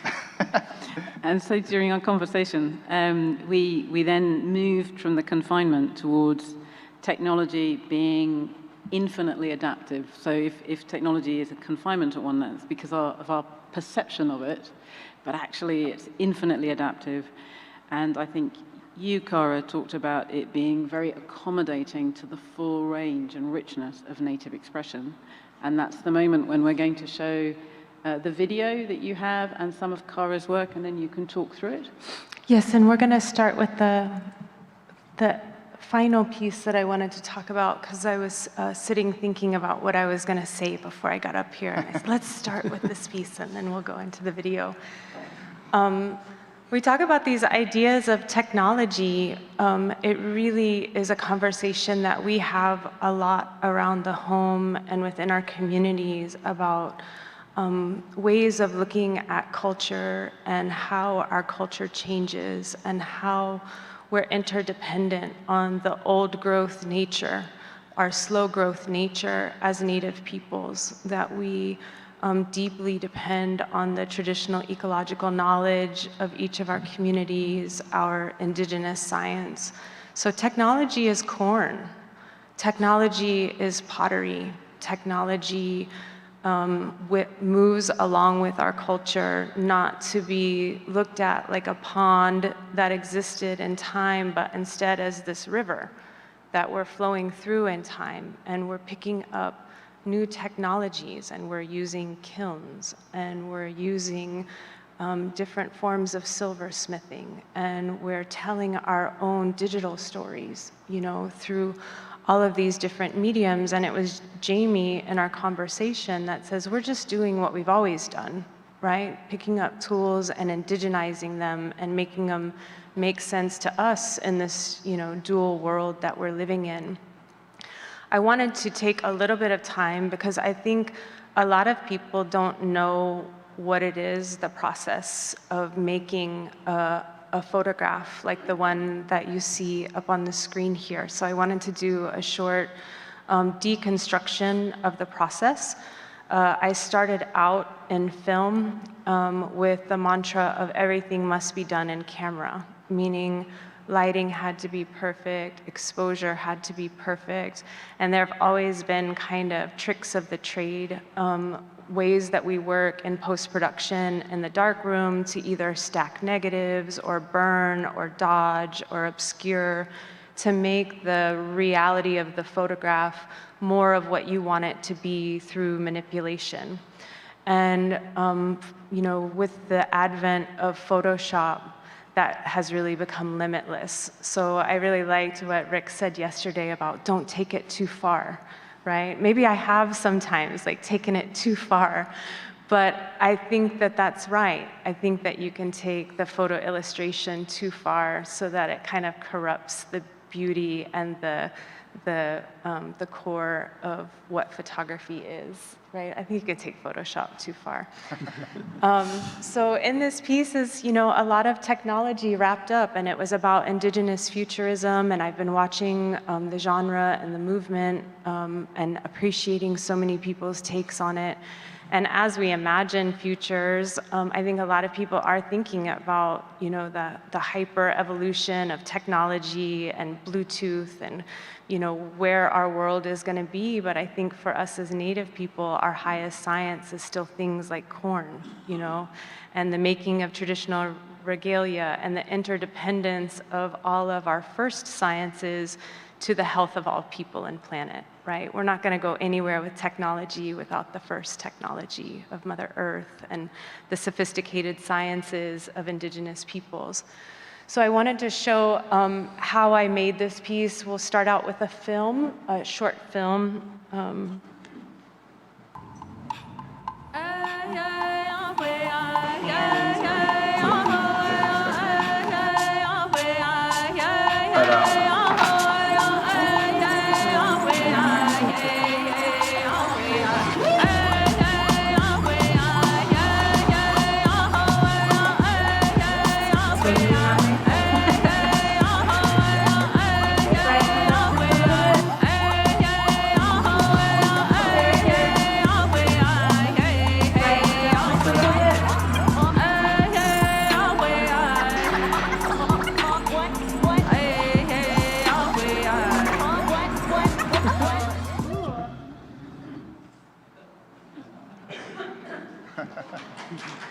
Thank you.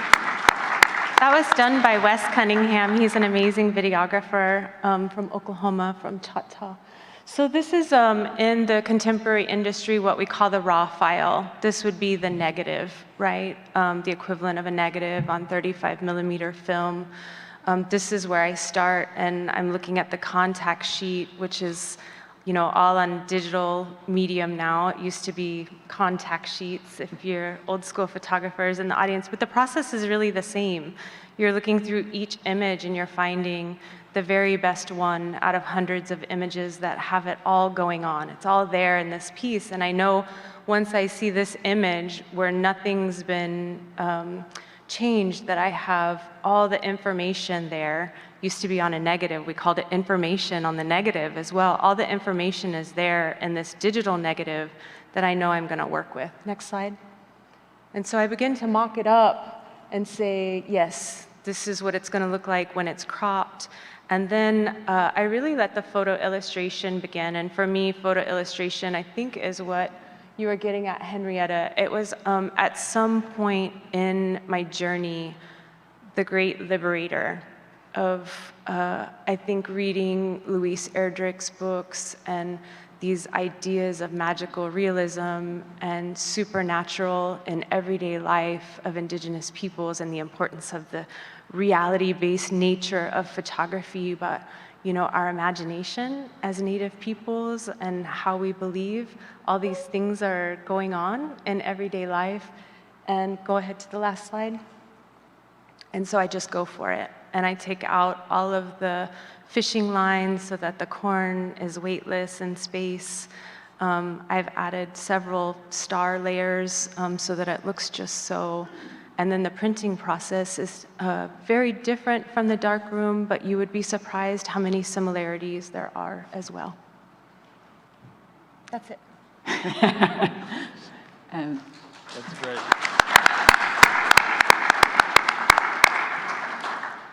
So I think what we might do is move on because in this conversation about what, in a sense, the digital medium affords, one of the questions we think about is location and landscape and place. So where is the place of the digital, not only in the art field specifically, but in the representation of place? And I think we're going to talk with Michael to talk his work, partly because I realize we've only got half an hour. So I think what we're going to have is we're going to have you present your work, and then we might have a bit of a conversation about place. Yes. So can we have Michael's work? So this is one of my photographic works. It's chromogenic print that is face-mounted to shaped plexiglass, and it's titled Black Place Number 1. In 2017, I was invited by the Georgia O'Keeffe Museum in Santa Fe, New Mexico, to create a body of work in response to O'Keeffe's work. And I chose a series that O'Keeffe had painted in the 1930s and 40s that she called The Black Place, and it's located in the Four Corners region of New Mexico, near Farmington, but closer to Chaco Canyon. And when I started to research the landscape, I used Google Earth and then made the trek out to the site, which is pretty remote. But I discovered that oil and natural gas companies had moved in on the area and started to do oil and natural gas extraction. And doing further research, I discovered that in 2014, NASA discovered the largest methane gas cloud in North America sits over that region. And it showed up on their infrared satellite images as red and yellow. And so that's what this red in the piece represents. I also realized just how fragile that landscape is. And the O'Keeffe Museum had the GPS coordinates of where O'Keeffe would drive her Model A forward and camp and paint the site. So I used those same GPS coordinates that I entered into my drone, which I used to photograph this image and the full series. Next slide. This is from my Altered Landscape series. This is titled Altered Landscape Number 1.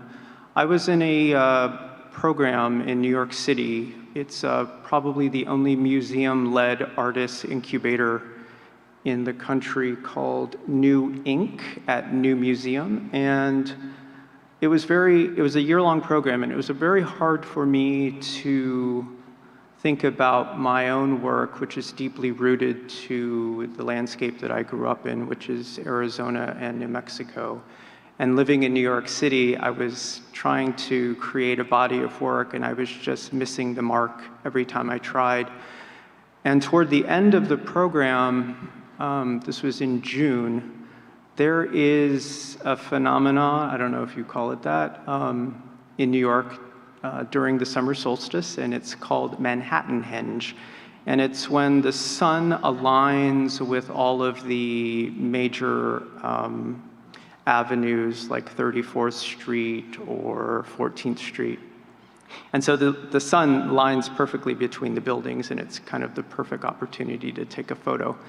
So I was on my way to dinner with some friends, and we were kind of waiting to get to 14th Street, and we noticed all of these cars had stopped, and even cabs, and people had gotten out of their cars to take photos.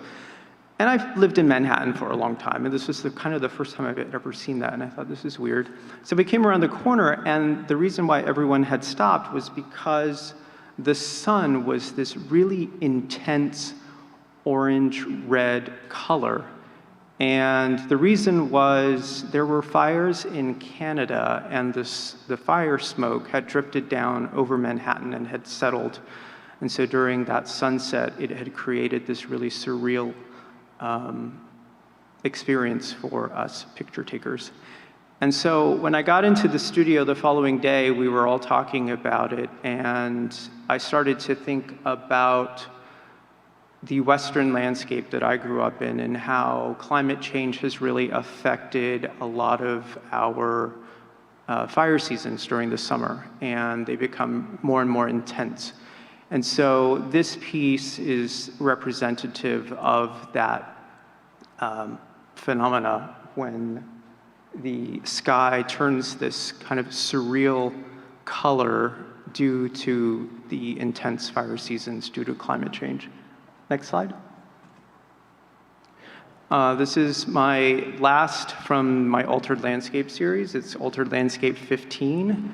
And in April, May, June of this year, we had the largest forest fire on record in New Mexico. And it created these massive clouds. So this cloud that you're looking at is called a pyrocumulonimbus cloud. And it's created from the intensity of a fire, and it creates this massive weather system. I guess it creates its own weather system. And so I witnessed this about 5 times during the course of the 3 months that we had that fire. And this piece is in the collection of the Hood Museum right now. Thank you, Jamie Powell. So can I ask, just as a corollary to the 2 points or the presentations we've had, if our environmental concerns are in a sense first and foremost in mainstream society's thinking, how does digital technology or work that uses digital technology start to allow us to talk about that? Does it allow us to talk about it differently, or because you've talked about traditional ecological knowledge, and you talked about kind of the first technology, and you've been talking about the changing nature of landscape, and I know that you've done work with it. Is there a way in which this affords us a particular capacity to talk about the situation we find ourselves in together, and that we think is important for us all? Since digital technology has a sort of odd relationship with the environment in a way. I realize this is a curveball. I didn't ask you this before. No. I think that's a good question. I think what's interesting about what we're all doing too as artists in taking on these different technologies and pulling them into our workflow is at the core of, I think, why a lot of us choose the processes and the work that we're doing is so we can be on top of or stay up with the speed of these things that are changing, whether it's climate or, it's photography and camera technology. But I think that's one way that we can go about it is to, or what's the benefit of it, I guess, is that we can keep up with the speed of it in a sense. Like the speed of culture is always something I think we're always balancing within our indigenous communities, the speed of the culture and the communities that we're living in, and of course the changes that are happening, globally in terms of, the environment. Yeah, I think utilizing a lot of readily available digital technologies on the internet, like helping me when I was researching my Altered Landscape series, having conversations with organizations like the Environmental Defense Fund, who have been doing a lot of research-based information that is deeply rooted in readily available technologies, and then incorporating a lot of that research into my own work and my practice. It just helps kind of move along my own artistic practice quicker. I have thought about the question, but I think my response is that not only can digital art do that, but really all art can do that. And I think that's the beautiful thing about art for social change, is that we bring our own stories to looking and experiencing different types of art. And I don't know that it has to be digital to do that, but I do find art in particular thought-provoking and conversation starting and often disarming. To talk about climate change when you're reading an article or watching news correspondents argue is a very different format than taking a look at yours and really feeling the power of that fire cloud, right? And, walking away from that and absorbing. I think a lot of art can do that. Thank you.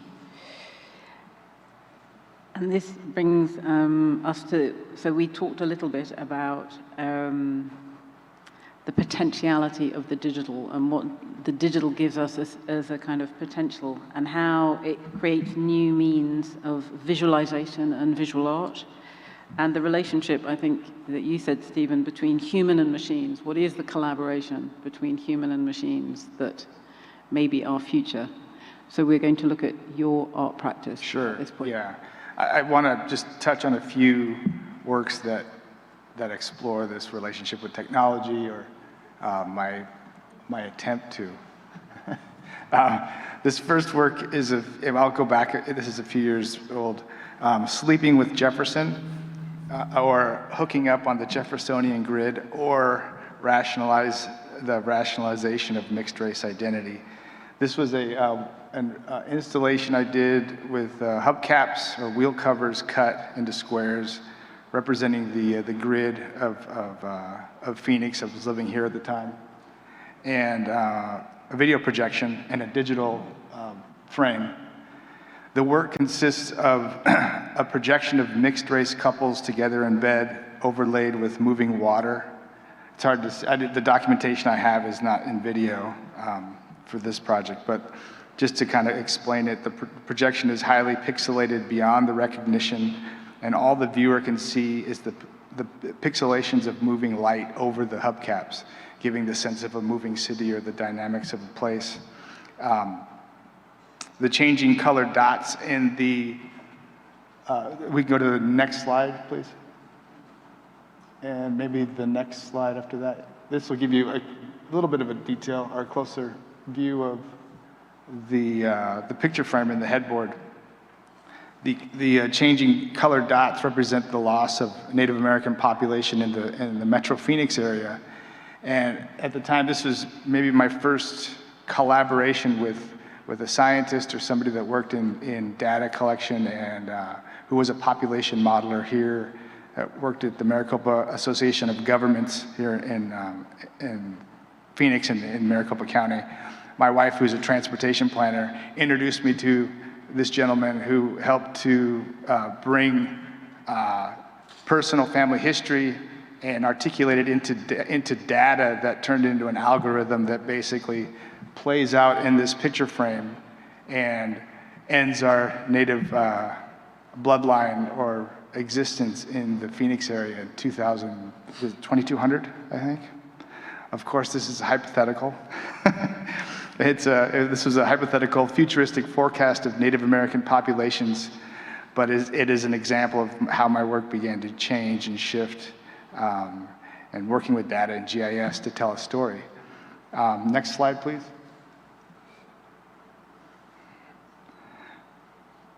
Now, I know you might be awestruck by the most incredibly technologically advanced vehicle in the world you're seeing here, but it's simply a reimagined a go-kart with an easel that I was drawing and driving with through a Canyon de Chelly. Next slide, please. And the final slide for this one. So, while the vehicle itself is not this, insanely cool, technological masterpiece, it is, for me, it really was beginning to look at that, consider my relationship to the exponential technology of travel and how we experience the world and how we're moving through the world and, through in or on our machines through time and space. And so that's one aspect, for this conversation I thought was important to bring up. There are other things that this work is about, or it could be discussed, but I think that's this particular park, as many of you may know, it's experienced through the vehicle or through your car. There's a route and you travel through it, and I was able to draw and drive this experience and this work and explore this place. And but it is about that relationship to our machines in a big way. Next slide, please. So this is a very current work of mine called Yumi Wiish. It's a hydroponic tower, lights, pump, nutrients, amaranth from the Sonoran Desert, water, time, colored sand, and a text projection. The work titled Yumi Wiish is derived from the words you, me, we, us, and so these words together represent a relationship and a community. This was a piece that was just up on display at ASU, at the Arizona State Art Museum. It was part of an exhibition called New Earthworks, and this was I was inspired over COVID. My kids had projects at home creating aquaponics and working with fish tanks and cycling water and understanding, how, the cycle of life through, fish and plants and light. And we got a tower similar to this for the house. It became something to talk about. There's food and sustainability and the issues of water, especially here in the Southwest. And so this work became, a piece that, that experience with the family, it really inspired this work.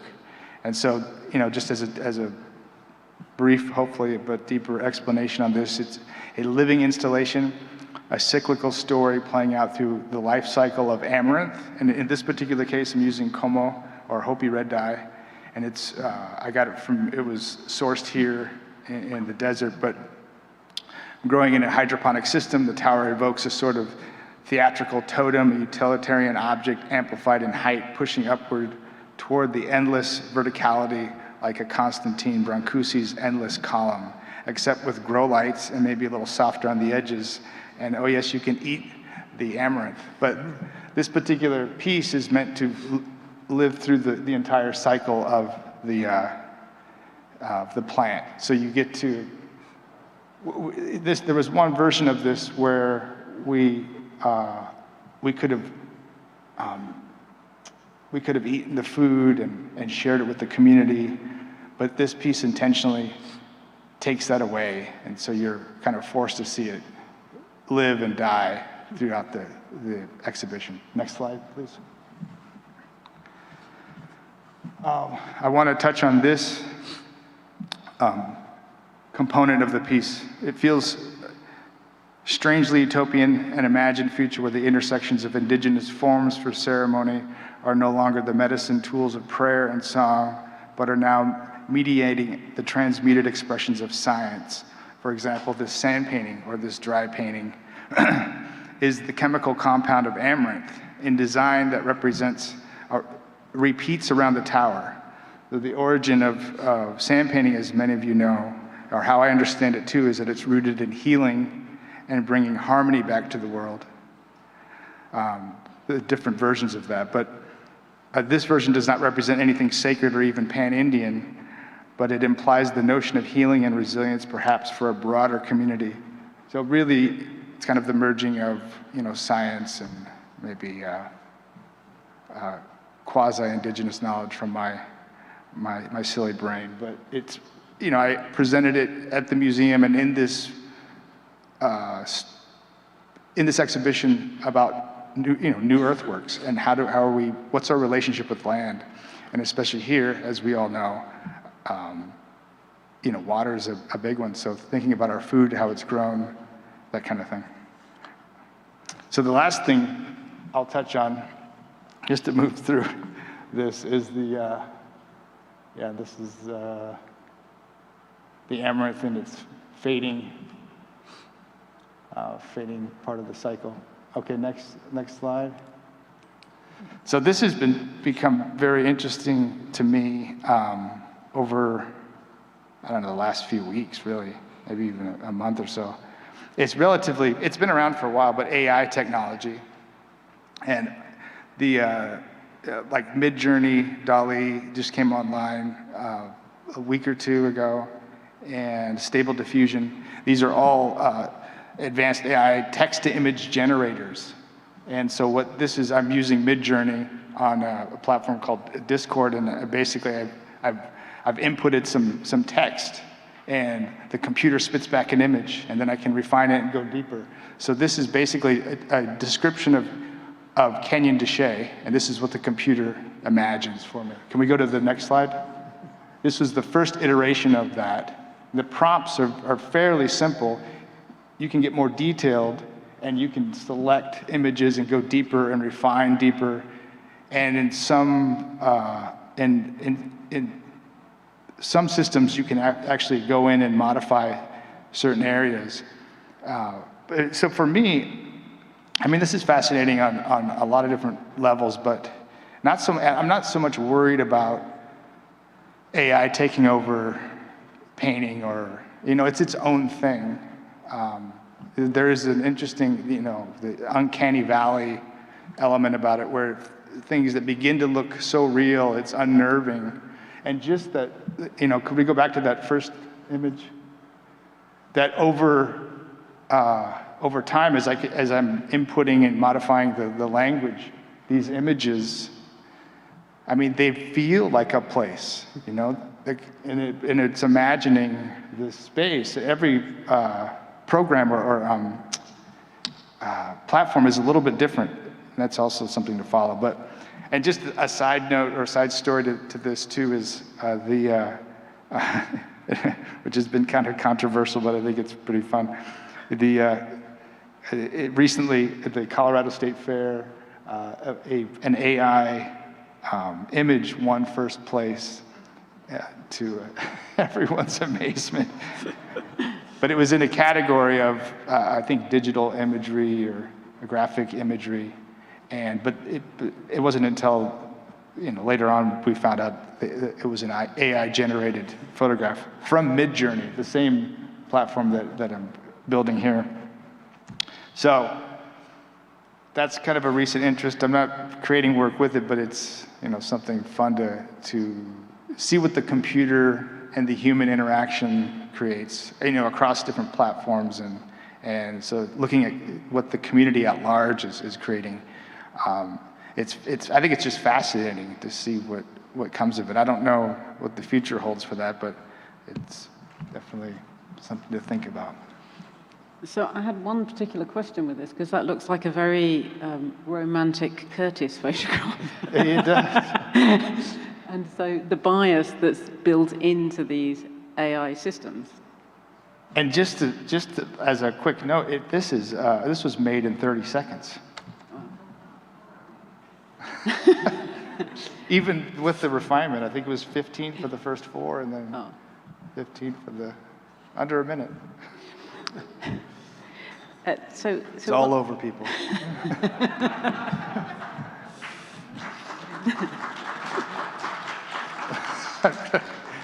But I should also follow that with a quote that I heard from my good friend Tony Abeda yesterday. While giving a tour, I know some things, but I don't know everything.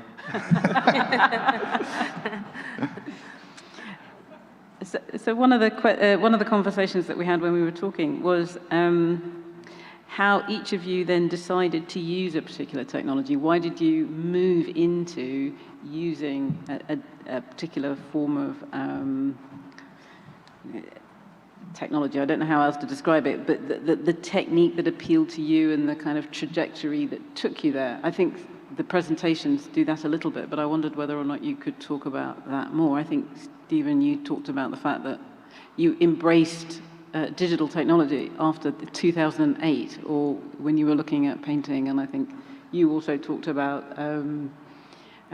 what it held as a potential, but also the presumptions that are around photography. And you talked a little bit about that in your presentation, but I think it would be interesting to know why it appeals. What is the appealing nature of this medium for you, and when we think about it as innovative and new technology, even though we might dispute what that means?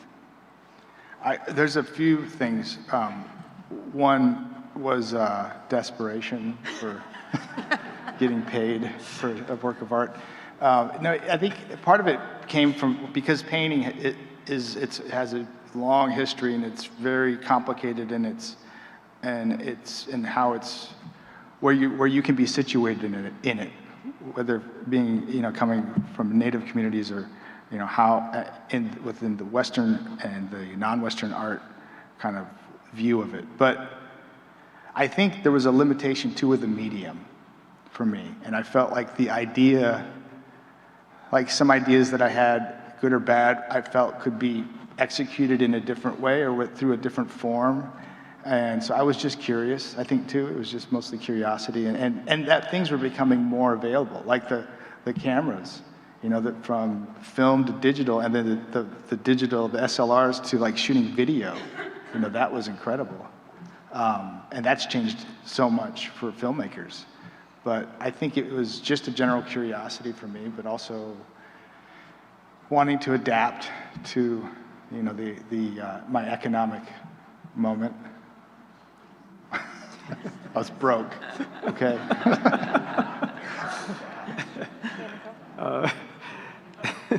You're funny. I think, I don't know, I think also accessibility. Technology changes so quickly that, you know, the camera that was $3,000 yesterday is now, you know, $1,000. So is it called Moore's Law? Everything gets smaller and smaller. So computer chips get smaller, and now iPhones have 48 megapixel cameras, so you know you can have this and you don't need an SLR anymore. I think working with drones for the O'Keefe series that I did, that was saving a lot of money of having to rent an airplane and fly over and lean out the window, and this way I could pilot the drone and take the shots that I wanted to. And it's also a very manipulable medium. You can use photo software to kind of create anything, and you can apply it to painting, and you can silk screen it, or there's a lot of options with it. I think for me, wanting to become a photographer was, at one point, just fell in love with it.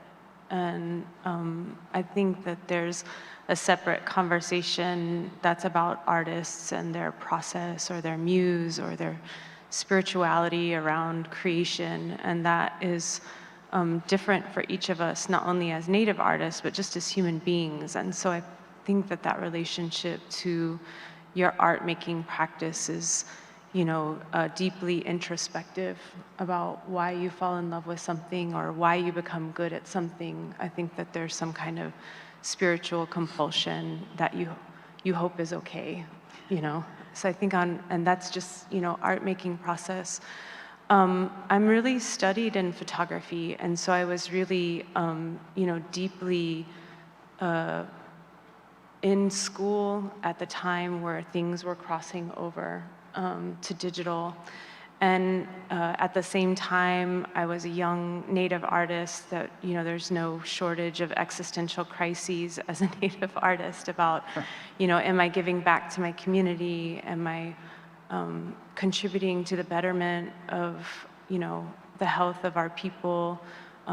Is my artwork doing something for good? And I think that for me, the answers became yes, but there was also a responsibility to my own identity. And I was particularly interested about how we were accosted by digital images, by photography, by TV. You know, we've always been astute in the use of technology, but how do we indigenize those mediums so that we see ourselves? And so for me, you know, the World Wide Web was an exciting time where we were connected to each other from, you know, a long time of isolated communities where we could see bird singers from other places across Southern California or powwow dancers. And I know that that was kind of quite a while ago, but I was excited about that.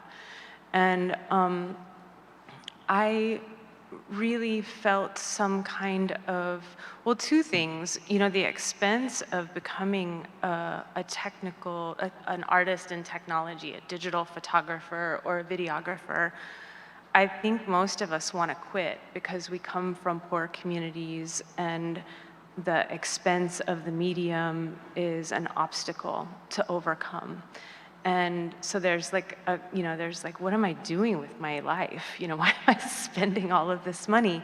But it goes back to that healthy, like, relationship to your art. That's all I wanted to spend my money on, you know, and it was actually a radical act of self-care when I look back at it.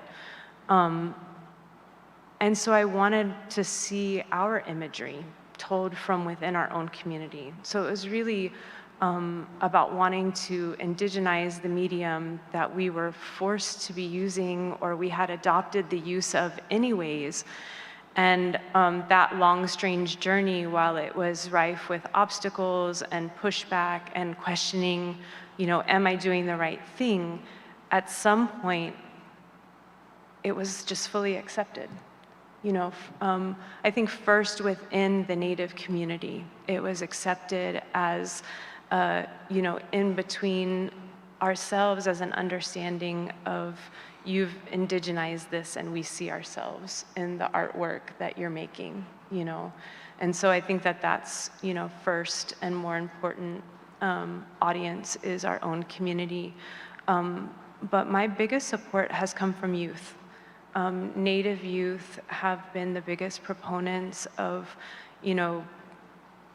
writing to say that they appreciate it, saying that, they want to go into photography because, they've seen this work and they're exposed to it. I think we might be consuming more digital photographs than words these days, And so I wanted to be the very best at it. And I think that film has informed, even the technological side of things. I think working in technology is not easy. It's still like a deep art practice. I think the best digital artists still know how to pick up a pencil and draw. I don't know if you saw in that video, I'm still sketching out all of my compositions and ideas, And then Michael and I were talking about, at some point I had this fascination with actually like pulling digital information out of the world and making an artifact. And I'm gonna stop there, but that became deeply, I made something out of nothing, That's what it kind of seemed like.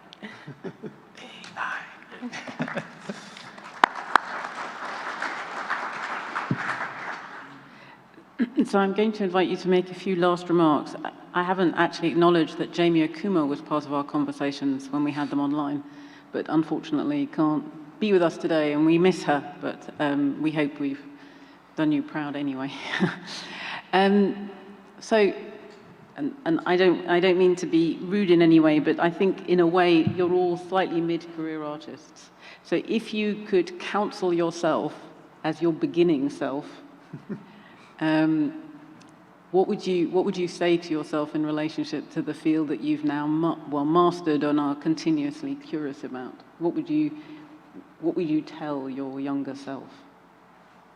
Sorry, but we're reflecting back in order to reflect forward, so I think it's an important thing. Since this is a rapidly evolving field and you've made massive shifts within. I'm going to start with Stephen, because he looks like he's bending towards. Oh, I don't know, yeah. I would buy Yazi.com first.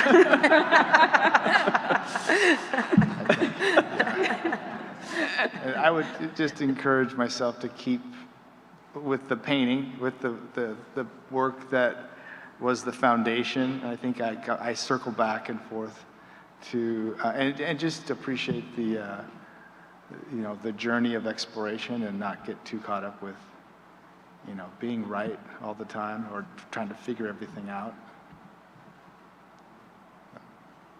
Michael. I don't know, someone told me recently when I told him when I was going to this program in New York, and his advice to me was, don't listen to too many people. Just follow your gut and follow your heart and follow your vision. And so that would probably be the words to myself as well.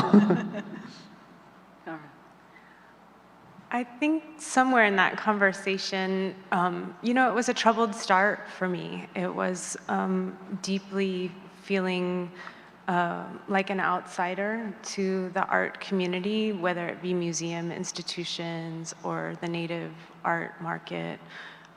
Photography was not widely accepted 25 years ago when I started. I would just tell myself that it's going to be okay. That you're going to be just fine. So that brings us to the end of this session, and I'd like you all to thank our panelists.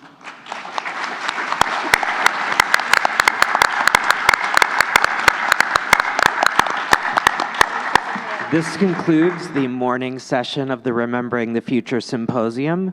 We are on a lunch break until 2:00 p.m. The afternoon sessions will begin promptly at 2, so please arrive prior to 2 p.m. to take your seats. If you're looking for lunch, the Heard Museum Cafe is open and always delicious. The Cantina has grab-and-go items, and we also have the Emerson Fry Bread food truck outside. So there are a lot of options for a delicious lunch. Thank you for being here, and we'll see you at 2 p.m. for the afternoon sessions.